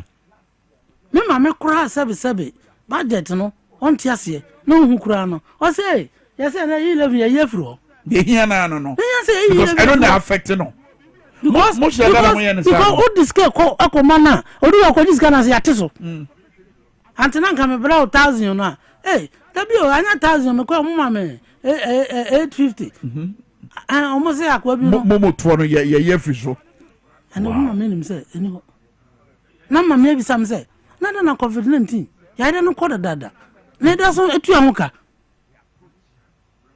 ana ko for pese ya no Ghana ha de ida so tena ha na what is it and you know look what President Mahama is doing to Ghana say am boa every bedroom e kono obe hu say yes indeed ya nipa odri nipa ho say obu nipa ohun nipa ohun ni say oye nipa se ne ono president tie no was it every dream walk on yes obe hu sakraya ebeba oman within trade and industry for a realm and dia ne dia ni eba edwadi a ye di nyina yeah say economic indicators no success no eye ya eboama edwadi eden akoso yes anati sa pepe now sa gold board ebe on say ye cocoa board ye ebe cocoa a mo ko jisika sometimes $2 billion amra ye wa ba mu no that's right na say $2 billion no ba unu mpo a eboa economy no o mo ko je wo bosia bokwa so bosia na de to cocoa na de to cocoa na de cocoa na tua okay gold board ebe ebe bo an say ebe ma yetimu a regulate buying and selling of gold. Now, ekoto bebrea. Ekoto bebrea. Ibenya foreign currency. That's right. Ema na bomenam. Foreign currency be do Ghana ha. Na be boa ne se. Ema cedi na adwadifo epe na dia kofa ne ma aba no. Be ma cedi na eden enya hoden. What is it? Now, we are going to say, oh, now trade, but these are fundamentals. We in here, a bois, Emma, Dready Eden, because you can say a bit lower borrowing cost. Cost of borrowing, yes. Cost of borrowing, yes. Say, Obi one company. Or person what trade company because of 35% interest rate in no. Onko jisa bosiano die wo bosiano physical krabia physical krabia enti nipa ten no mo yadwuma no omo no mo yadwuma enti se na we reduce cost of borrowing na say minka metuma kwaje so much I expanding the company I don't the day no instead of 10 employees no who borrow sigara or expand the company what do you do we are there so o borrow sika now we expand the company now we say employment never yes more crime because 10 hands into yes eduman because we expand the company yeah until we employ yeah who employer there never I want to taxes but run my bank that's right because who to am ka soon bia o be to tax am aban no yeah ye die mai aba you create what you create and is who did so cost of borrowing Baba ni baba bre abuabu mo adwuma afa ankrofo mo ya adwuma cause a year kwanzidie na fro yes what is it because look okwa brochira ankronkro adwuma no aye more than 90% of the workforce because ebi okra ye zero rate 1% But 2%. But socialists are buying pan as say, mo push say, and grand human any moves. That be what I'm saying. Oh, my, that remember how kind. Yes. Problem I won none say, even 2 pick grade, ED, Simukurano, ya craft free bridge. Ya craft free bridge. Na 2 pick crowd crabano. I better know Sikana Yamwadin. No Sikana Yamwadin, when you mind. Oba yakwa. Ama, babia, we importo saneman. Everybody, yeah. Entina President Mahama. We show page 70 of budget we are yeah. Okay. Page 70. IS was a rapid industrialization. Rapid. Uti. Page 70. Rapid industrialization.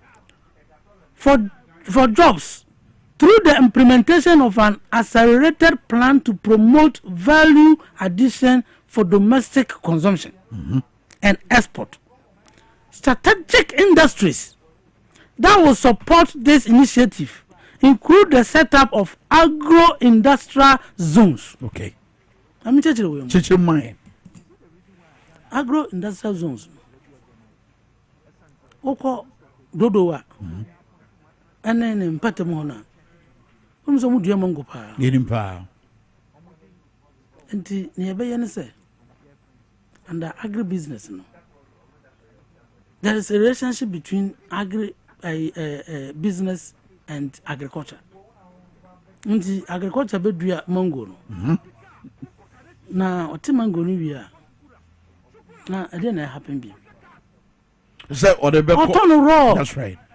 Woko edwabi ase kura no na edwana tu ba mango do na ekohwe bubola so.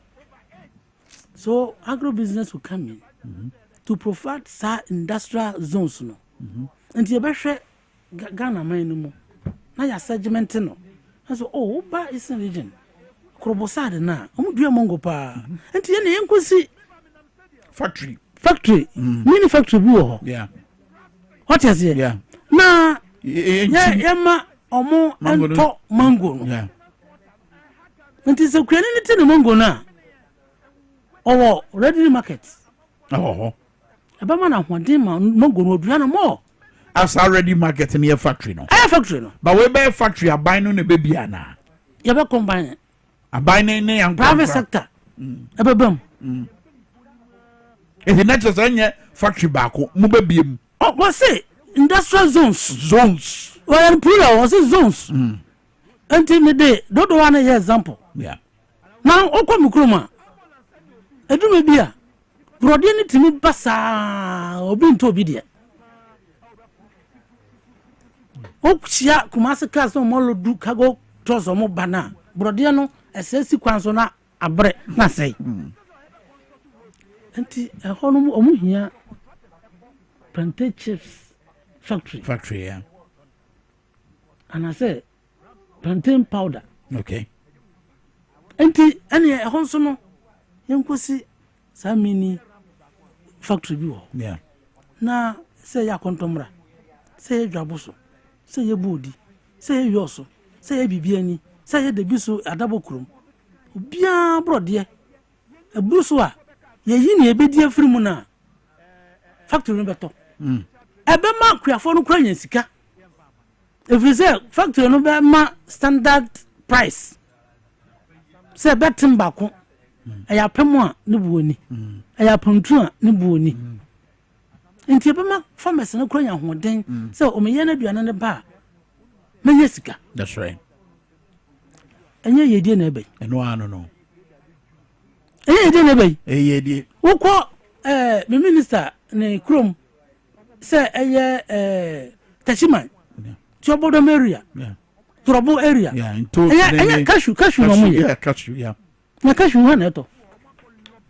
Ye ti cashew no na gugu omo fie. Iteti asesa na say. Enti ane yenkoye sa industry ni bi wo ho. Na that catchment area no. Then yento. It design industrial zone yon. Ade ba ko a. Che say the base I mean the way base ya kono. is it the case a company baako and ebe to apete ho na say be a mango and a water free akuafo no wa sa company kro na ye and I'm being different one say sa mistake na nado one this one factory mu ye ya enne okwa yasisi factories no si okwa but I white elephant enti na yes industrial zones ye de no ye me ye no say Dwabo so nya bi bodi nya bi akontomba nya bi now afa brode no unya bi kura amfidi factory no na si okwa yansa bi anim nti say ye wasn't off ana ye hwe hu say cocoa ana wo huntie cocoa processing factory no ho ye so that obia de ne de beba ho dan say obia nya bi na wo wi a uni raw material na wo hwe factory don so no so market obenya yes na say nti say ndra make market no eye oye plantain chips ana oye mango juice na sa bankwa poso obeto ya tama secondary school fu a share the market wo mo be na as a matter of policy na yes president aka say obey su the purchasing power of the state to encourage consumption of local manufactured produce. Wow. Deliberate policy. Anti abano atobino factories. Omo other enclaves. Setema free zones. Materials kro mu hia kro ano. Oza Ghana ha companies we import raw materials. I can't remember they can't compete with foreign goods about me. True. Because we are producing cheaper cost. Akwaje bosians who be now. What the Ghana akwaje bosia 35% interest. Ma pretend to ma. Or the some to man if China be do now there or how better than I told you. Yen told you no. To aboka. Enti yeah there no. Another a year ebe ya ebe bua ama sa factories no aye ye pa ne say ye be make sure say ye be ye contract farming. Contract farming. Enti aduma no eso contract farming. Ye be ye ne say hwi ana ebe dua emo a and I said starch. And I be ya. Yeah. Your companies will have more starch. Ebini handino omo krefra brochire. And eba. Enti ye be man krofo akọ into sa commercial farming. Enti ombe afuri kakraka 5,000 acres. Na de dua banchi. Na ya link industry no. To sa commercial farming no. Yeah. Contract farming because before say farmer no be call into that production no. One industry no water man no. They've gone into agreement. Say me could do banchi in 6 months time no. We start production. Now over to 60%. That's right. Into yet two banchi na etwe. It is a commercial farm na wo ma. It is a commercial farm na ba ho a. Sebu odi na ekwa ya. Ya dua banchi 5,000 acres no. How many people? And na wo odi mbenya dwuma yo. Wow, bebre. Na nipa nya dwuma ya. Ede na eba. Sisi ka be da manfo botum. Yedie na eba. Yedie ahwo kire ba. Abanzu benya na tax. Ya kwanya otimi aye. Enye nsu a otimi aye. Now all this factory start ni free body eba tema anakumase no. Sa company no so no only raw material no oya adwuma ba 4 months in a year na wato company no. Na workers no akotena fie. And all sorts of raw material. That's right. Into oba run throughout the year. Nti amanfo a omuya adwuma ho no. Omunya adwuma throughout the year. Na say omuya adwuma throughout the year. asunjua mafi and sabre kra mo de 24-hour economy be kra no tena na ase kra wow what I say enti no o hwe ya budget yi ene ne ebeye aboa menua establish mini processing plants for cassava, tomatoes, fruits and other commodities, establishing cocoa processing factories in cocoa growing regions, establishing cashew processing factories in the Bono East and Ahafo regions, revamping the textile and cotton allied industrial revamping of the collapsing poultry industry. Normal bebre no account hono. Breaking it down my sure. What I say? And even poultry. Obi oye oya nkoko bia omodwuma na gu. If you say Kumase e di entra. Because even feed poultry feed, the cost of it, one bag. Omuntu I just want to at a point kono munya bi boy then and to. And now we are making sure say private companies about establish processing of poultry feed. Ngugonuane no. Awo omanimu no man side ho. And this we processing organa. Na anase we buy import free abuchira ba no. Na be cheaper. Of course, they cheaper so a. Enti na ya ka sa ngoko nketenketi asema. No more de almost maybe companies here baba here and ngugonuane. O me free. Ghana for and a bay it's called Ghana how? It's called Ghana ha.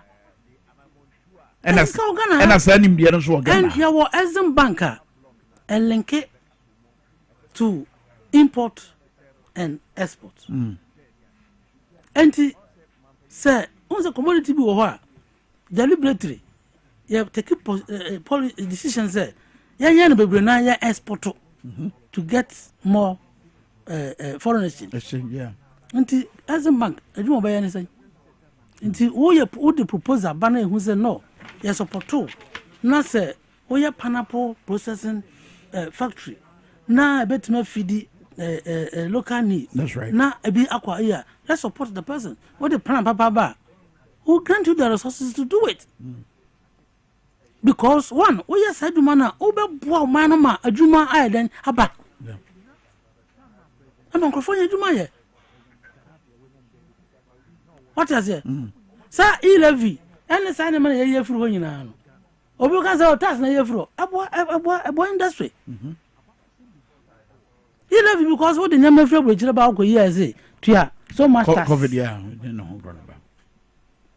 Zabre ye furu. Ayi COVID friends COVID 11. Yeah. Ye furu. Say now tax no 1,000. This is about 900. Yeah. Yeah. And you do so cost of doing business. I reduce it. Now, cost of doing business, reduce it. But reduction no the level no so better. VAT so reduce your bedroom. What you say insurance so VAT on insurance you know very can so ye fro. What I say into we fro nyina no. And your cost of doing business as on net here. And I will say IPP for crown e be say renegotiation. Ama energy buo then aba from anti energy buo ba from one companies factories overhead costs asonte now we IBB dia wo ke ebe mu da be and say ewo budget mu once ebe approve budget na be say you start implementation sabre na amune IBB sin better na say sabre amode di o mo ka no me ka mo has in Ghana by renegotiation. Na sa wo no obi de woka no ntimu ntua no so ze o entrance na ye hu bibi na mintimi ntua wo ye rational business person obaka say da bi me de misika na mepe ana say ti soma me na mintimi ntua nka wo kaka na nka obi it is in their own interest. Yeah. Say they will come to the table for renegotiation so that Aban ebe capacity to pay them. Dan say ya demoka ya ntimuntu ya. And I'm pay. Until they will come. What is it? They will come. Commander Sugar Factory. About 3 weeks ago, my minister, Ekoho, Honorable Elizabeth, Ekoho. Okay. You see, I mean, say, Omo putting your mind in place. Now, yeah, access of the place. Now, how much can grow the sugar cane to serve as raw material for the factory? You go so, yeah, what I say? And you know, never brain our budget anymore. A bois industry. Now, omo business plans. Tamana obobobo. Local factories. Ne ni ombet ma ye. Edi aboa ma. I mean, agri produce na ye produce no. Yenya value addition no. Me yenya messages ahodo ama for kase. Me wa business plan. Sadie ya honorable Samson Hike enwa no. Omo plans no sa omo fa memo aso ye ho na. Yes. Trade and industry ho no. Yawo. As a desk, I am responsible for SMEs. Our ministry. Yeah. And the beer. Nasa person who say identify Ebia, me say Kwaruku. Yeah. Tomatoes factory. Yeah, Polygo, yeah. Musaka. Ya person yeah. And what they propose about say Polygo factory no. Me person me partner with government. Na ya reactivating na me propose any. Once me can say SM Bank will offer settings. True. And what the proposal na bana yesterday say papa Emma abina. Why not? Because Senator me kan no. Apart from the fact say ebema djuma no. And I say obenya faso no. Ebema ebe create employment. That's right. Employment no. Omo mbe djuma factory ho na nkasa wo ho. Ansa na farmers no so mbe dua ntosu no so no. Omo so aye djuma ye anya sika. Enti ebe revival that economy. But the normal ties is a normal way in akwan. Ebi nso ya akwan yo akwan wasem. And also more consider. Wabra ma yes our projection we say we na mo pesa mo ye. Under the push. Big push. Under big push. 10 billion. Ebe call into road construction, energy, agricultural activities. Say Mahama, damn. What did she be buy? And I from cocoa rose. That's right. When you say, baby, I do a cocoa. And so trying cocoa naka. Quanny. By 1 week, cocoa as I do tell my port to Nakono. Not local. And was it let's open up cocoa growing areas. Tell the cocoa rose to buy. I go for the most I order 5 billion. Ghana is a month bidder. So more investigation, no much training now. On Bakwama order close to 25 billion. Oman Yabakumpo. And you know, I agree. Big push, you know. About opening up the country. The Bay Aquine. You go quota. Netmaya farm. And the Marco, farming areas, no. And the tomatoes, Uncle Cock acquires. A man emperor. Adiamu, ya factory no crowd hamon. And do all the baby. This and ever consume. Okay. Question way free, Urasan to Wabra would share was it what is the difference between the rate of the Exim Bank and that of the commercial banks? Omo rate, no interest rate, and so you are being a commercial bank exists to make profits. As a bank, no. Only just say that commercial profit. Because the source of money into the bank, no, taxes are yeah, port, ne other no. What I say? And you know, policy never back say Exim Bank and support no certainly omo rate no e be lower far lower than the commercial banks for Eden edema because Exim Bank so ko than who commercial banks and agric bank for ye agric here by ye see more agric and they are more interested in the commercial aspect than supporting farming. What you say? Enti Exim Bank. Enti na ewo ya so e ho no.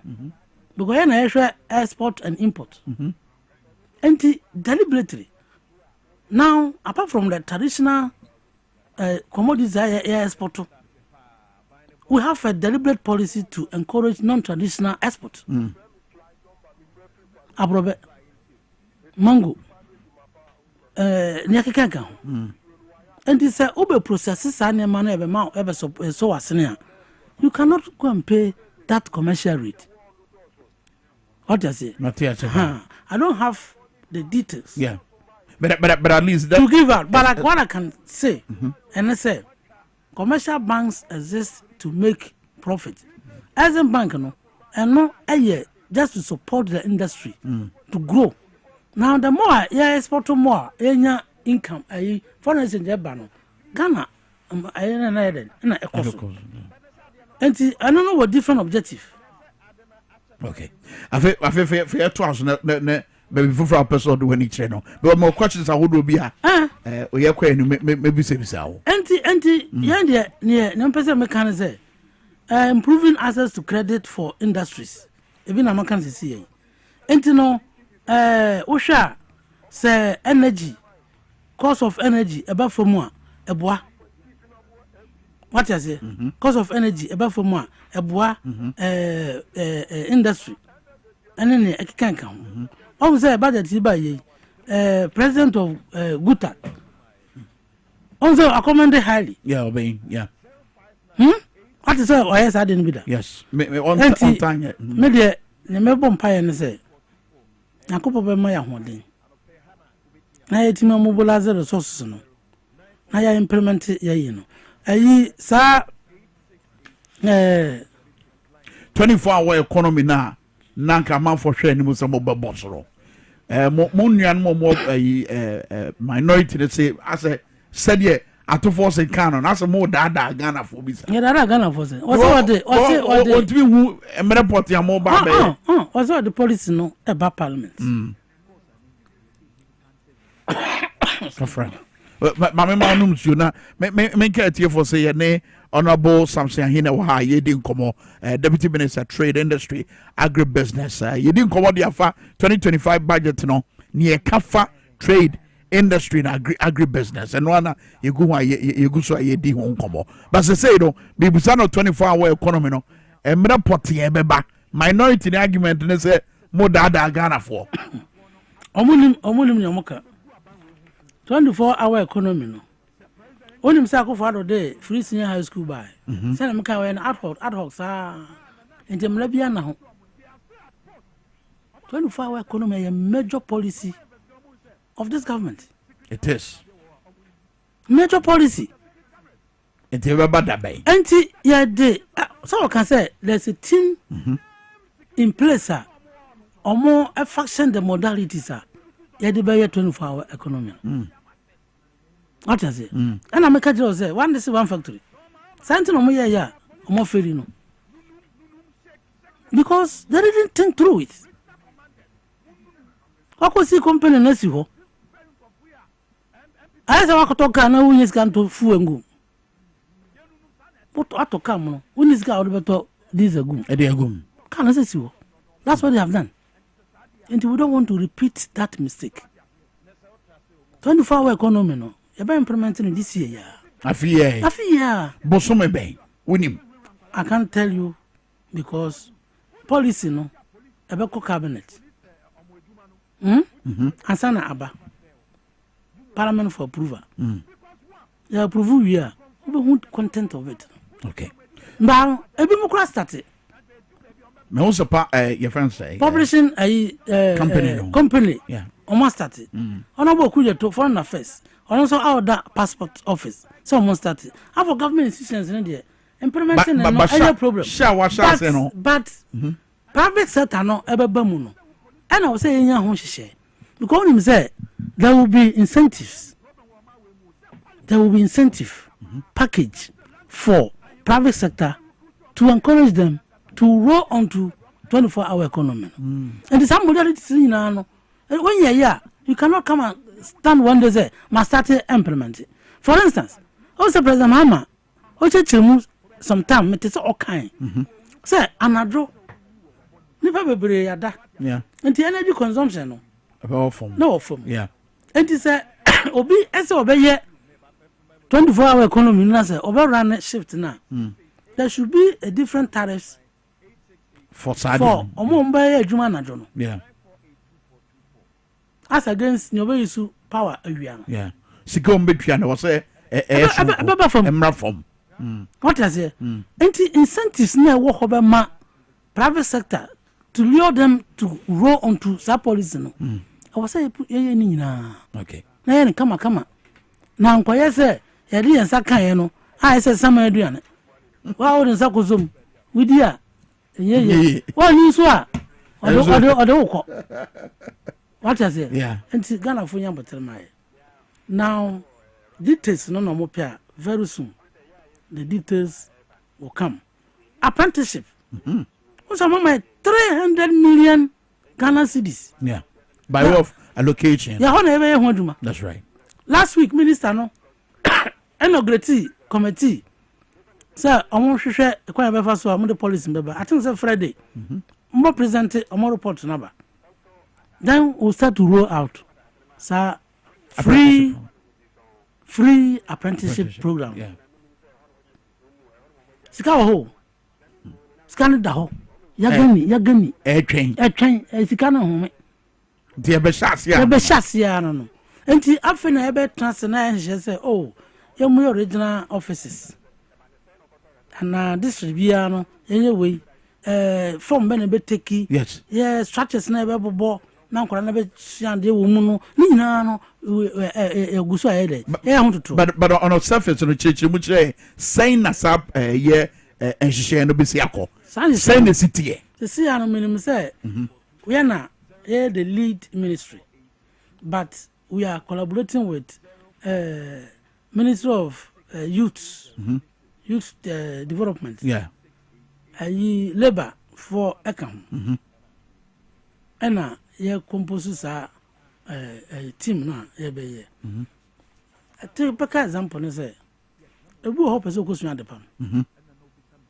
And ever trouble no moment to better for machines be never call about 50 million. So you at the palm inside, you know. Yeah. 50 million. Wow. Obiti mikuro mi ayaso a. Opeso so at the palm. Nesiko Robert Tossa so you machine 50 million no wakafi. And auto machine we are no you. Master no be try the answer say free who could 23 san. Yeah. And also 1 year 10 million. Yeah. And this a body no be sua. Ofie ya so na so ba hide down body. What is it? And the adwuma ba ko akwara no be sua no. So nkuta be 4,000 a. Ontimi fa na ho machine. And to be kwana maya no be brave titifie. Sa apprentice we never any say. Ebe ko body. Na ye si structure no. Na ya fa masters na. Akankora no be kwa so edum mo ho no. Na etu o mu ka boso me. Na di fidie. Machines na ko gum. Enti obi o bodi mpata ho bia ba na be sua adwuma no free. Wow. Untu ahwe. Boso me na ama allowance kakra. Na wan ko kan se menye duane ni nti. Na san ko makurase. Yeah. Wo sua adwuma no. Wo sua wi a. Open ho a obekọ fie no ya ma setup ya ma machine na wodudu kroma ape onya sika abobo container enti free ya so na ba ya o so ni ma pon ho ko na okuta machine okuta sika so ade ko bo container udu ha pa start wo djuma by your strategy be ya de be monitor say wa ya ko tua wo trinsa no ampampa wo usua djuma no amwedru that level la yes ye be bo wagina na so enti na me say wa ma nipa no allowance kakra kama na yen to de ni a Obaka say even though osuani free but community enti bosume say 500 say the mana say the mano na onya cost to complain say menya duani ni but the person buy for money you be monitor you be coordinators you be coordinators sir ombe in charge ombe monitor sa adwuma no this assemblies no this is no be there to support yen so you be monitor I make sure say mfidie na yede kwae no egu ha yede sua yede ya ekire nkwara no anya adepam ko pano that's right we person osua pano bo oni sika obeto esam oni sika obeto oven enti atoto oven na kogu dan kese bi mu wa person osua pano bo bia no bra ho osua ni free na fita voe omo ina ka ho wow artisanal group ni na omo ina ani nyina so ma track tie ya beto ties to dem ties ni na omo ina be tro wow enti abeye a whole place as a technical school no bia asua only department the way our messages neighbor no I mean say was a beautiful nice na man for ebusa ansem because on the trade and industry no there are a number of issues I'm for raise here just say you're interested. For instance, Dignity Rights are sending message say Kwame, ask Honorable Samsiahi, why don't we start the 24-hour economy policy with public entities instead of going to give incentives to private companies like Ekufuado did with one district, one factory? No, I public entities no about your omodia. Now, when I say they say 80% of Ghana population. I have about 33 million. I buy you my 4. I a little above 600,000. And private sector knew what on my way anyhow. Yeah. What is it? Yeah. Now there's a difference between a bayano. Anyone do one with Nyakufado Muye. Also, make a contract farming. Make a commercial farming. What kind of now? Because there's going to be that relationship with government and the private sector partnership. But is that not the same partnership? No, no. With 1D1F. Because say, I factory na yes akontomra ho.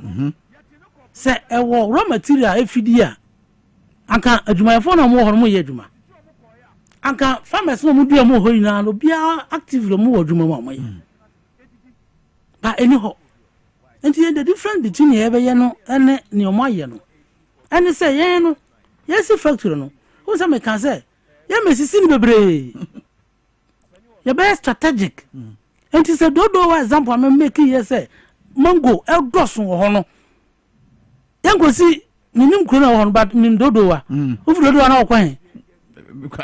Bon, enti be say nkron kese wo area ho. Yeah. And before the young come see Bakunsi dodo wa. Na Bakunsi the next village. Na Bakunsi the next town. Enti mango no so yete kura na company no oya kakra bia asa. Ye de no will be strategic. It is a dodo one e be see a your worker your nyama be call bias no ebe to mango nyina na dey fidi sa particular company. Sure. This is different. Nyepe. All right. Me baby phone lines no numbers near 0208984166 and 050000257 020898466 050000257 on trade and industry dey share na mode to akwam said be ya local companies dane den nyina ya no musu say amanfrafo abeju madwuma no say ayi osha me nyame first call man for them na hello morning. Good morning. Udina baby am free Ofene aje evidence eje ukasa free ni kasa fitesi yetio Sebi na way me da ma se pa eni kasa na every morning aya mo kasa na ese onyame bo ya se no boni papa won si oma bibia ɛwɔ ne so a ɛbɛnya no na ade faako a ɛha me a ne sɛ debi a meka ɛwɔ Kwame Nkrumah sa sɛ Kwame Nkrumah sa adwuma a ɔbɛyɛ agri na ade a ɛha yɛn paa ne agri kimi de debi a meka sɛ yɛnya president bi a ɔbɛtumi akɔ agri ade a because adwuma a yɛdrɛ ne nyinaa no ɛfi adua because wowie adua no pɛpɛɛpɛ wame na kyɛ sɛ wofoa ɛyɛ agrika na montuo na aban no etuo no so me da sɛ wɔbɛfoa so ba sɛ mehia ɔmɔ mbɛbisabisa questions no ɔmɔ na mɛmɔ sa akonya no mesɛ woba ya no wɔyɛ ne tia wama yɛ ne honorable Samson Ahi ɛna wa deputy minister for trade industry and agribusiness ɔno ne ani ne di nkɔmɔ budget a yɛbɛ present yɛ ne yɛkafa saa so yɛ no ho no ɛne ne ɔmɔ ba bɛyɛ no ɛno nkɔmɔ ɛne edie eti nkɔmɔ no watie no questions a wɔbisa no akonya ni nie 0208984166. Hello, good morning. Good morning, sir. Mr. Ada, we na baby free. You're from Alasa, because of Freeman Council. Alasa, honorable Samson Heat you. Yeah. Because so factory now, so you're bad, you know. The Ngorana of Moon Grass, you know. Of no bar, he no better. And I bring a baby, I'm a mother. Good question. Good question. But that's honorable Samson here. Obe ya no siana. Yes. Sir, my cousin, a ben is a technical school. Anti, yes, workshop, Cassiano machine gumuno. Yeah. I'm going to be more mother. Okay. It's your baby on better and your problem. Baby on better. Solid. Yes. Mama call the next caller. Now, it's your no so the worker. Hello, morning. Bodina baby on free. I'm going to say, Yamoya. What can I free say here? Hello? Hello? What's what can I free info? Sefi Amoya. Where do you honor with the Mupao? Babo.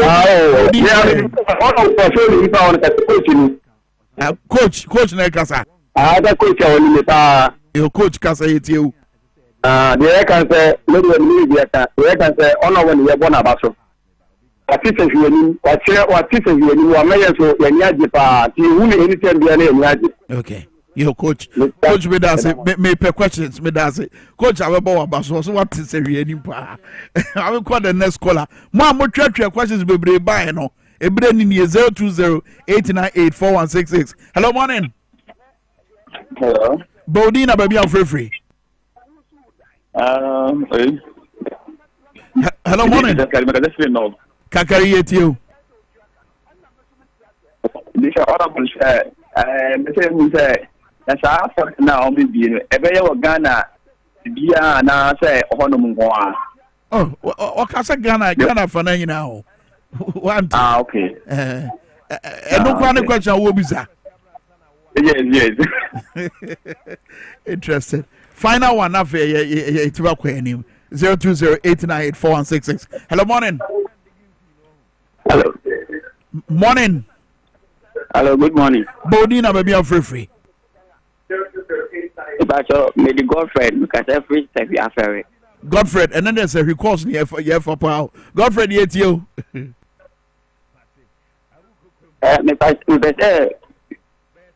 better honorable say. Godfred is awesome bisa yet you. Oba every affair. Ye major product pa amu. Yes. Nti mi pese mi bisa ona we say edien pa no wo ma sebi afefo a oba sebi patemu a yidua emu obeba na emu no kwa guo re nya bias mu ni ade pese mi bisa ona we say edien ti se be na wo ma sebi afefo a ye wo into right farm. Very well. Me do say any corner or the firm no. Honorable yemra questions in business bia no. Sir mo ye farmers centers. Now farmers center no ye de infidie ebegu ho. Infidie a ye do edo asase no. Infidie a ye di tutu asase no. Yeah. Infidie a ye di dua emo no. Infidie a ye de te emo no. Ni na beba ho.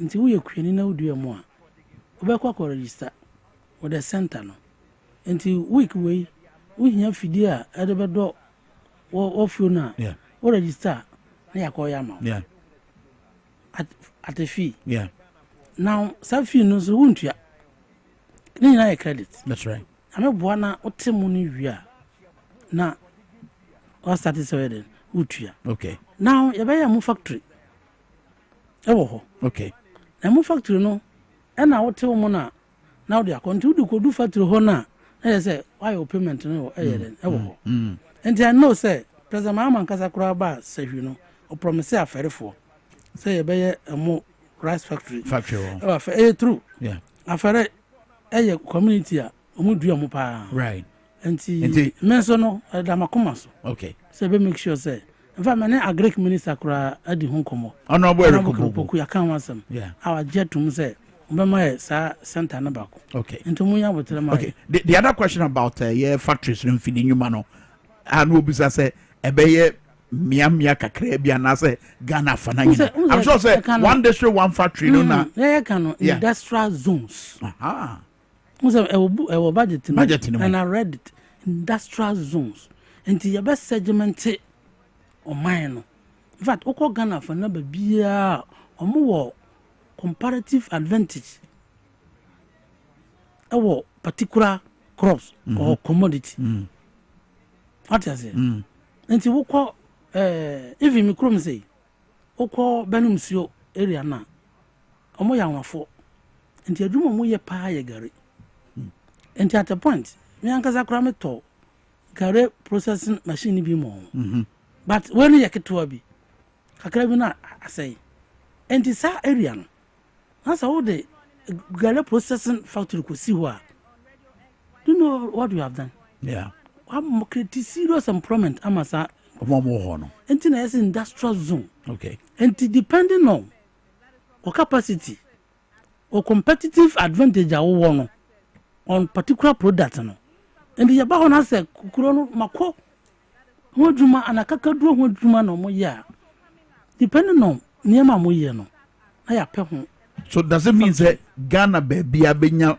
esomfaso industrial zones right across the country yes across the country okay what you say nti sabanche ana mudua e be yamam say brodier ana plantain chips ana mo ya e be yamam say bayire ana be process ya e be yamam cashew cocoa abrobe mango depending on near mo ye bia no ye be ye na yet me process what we want to do is say you per se add value to agriculture produce okay add value and what in agribusiness no ebamu no agribusiness we nyina na say business in agriculture good agriculture ni no produce ade ni wia ya wo ye no mama me ko trouble de no free afum ba akoton raw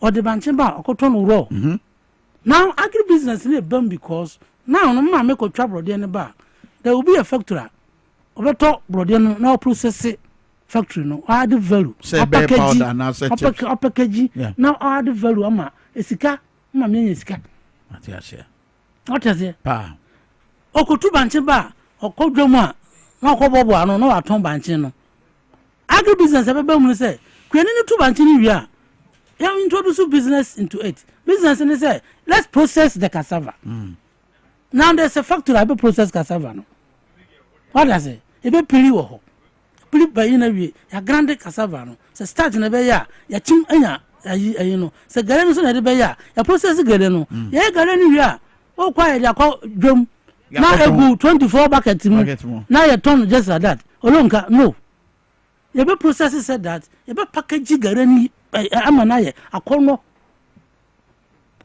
they say crowd o ye gare soakings or robem nkatie wom asi kire wom na gare no wom o to ya na hwegu that's right chance mu na odin so it no na mo hwe that is the agri business aspect of agriculture okay ye ba be hunu o man Ghana ye be more exportation and I say there will be a balance we want to as much as possible to reduce import. That's the goal. We want as much as possible to reduce import. Now, yet we produce what we will consume and then to be able to export the surplus. That is the goal. Now, say, produce we don't have economy. And then I'm more achieve Saudi way. Yeah, the common banner. And then I'm more you bet me do sa level ya okay. Ebini say, sa omo produce enyama ye import emo for instance. Ye import emo. Yeah. Akoko nam ye import. And there's going to be a policy, sir. Ebema ya encourage local production. Meaning say in agric no sa poultry farming activities no I'm taking it seriously. Yeah. I encourage local production. That's right. You produce more chicken in Ghana ha. So reduce import. No crap. So we import more. There be also kind of one thing. Because you don't need much cedis to convert into dollars. Now they are number. Because never be every biana cedi no one channel. Because you import. Until our goal, President Mahama go and say, they encourage local production. They encourage consume made in Ghana. What is it? And they produce more. Now you reduce importer. Ebema ye adwuma ebekreti adwuma ewo Ghana ha Ghana for ye den anya adwuma ye akreti wealth ama Ghana for anya sika na ba no so anya sika because when adwuma ya you also contribute to the national kitty na by extension GDP ye nyina ye botane say adwuma ye be na akono towards reduction of import. And if possible, encourage export. Very well. The more you produce more Ghana hano and economy no, because we produce more, we create employment, we create wealth. Abano so enya esika. Na timamfo no. The more we continue to import no. We import mo bag bia obu adwuma ma obi wo amanone Taiwan. Yeah. So no nya adwuma. Yeah. Nti we reduce sa import na obu adwuma ma Ghana ni. That's right. Na Taiwan ni be adwuma. Ani sa Ghana ni be adwuma no. Ne na ope. Well, ye pe Ghana ni de no. Honorable, ye nyina we so na ye fa nkomo no engu ase medo ase pa. And obre no adaje Honorable Samson Aye, Deputy Minister for Trade Industry, Agribusiness. Let's be take the message biaba. Was on of what church in Timu pa Samsona Reverend Sean Henson Royal House Pintest on also the message about it on church muda hopa na what was a pa yeah the munina must watch somebody channel pay Lady Thelma Alfred Teddy Golden Margaret and Afeso Esther Pell Tete omunina we she omo papa a happy birthday. Now, Papa Dino, my fan can want Mamiana. Message you say, we wish you long life and prosperity. And you be a dawa kuma subia wakache nyamibiano. On one kasa enye mao. Lizia, ya nene wofia ya. Also wishing mame a happy birthday. And the source of long life and prosperity. Come on. Now, Lizio mami din the same. For you the TV as well. Okay, Yahuno, yeah, that's it. I'm sure I do. Bye bye.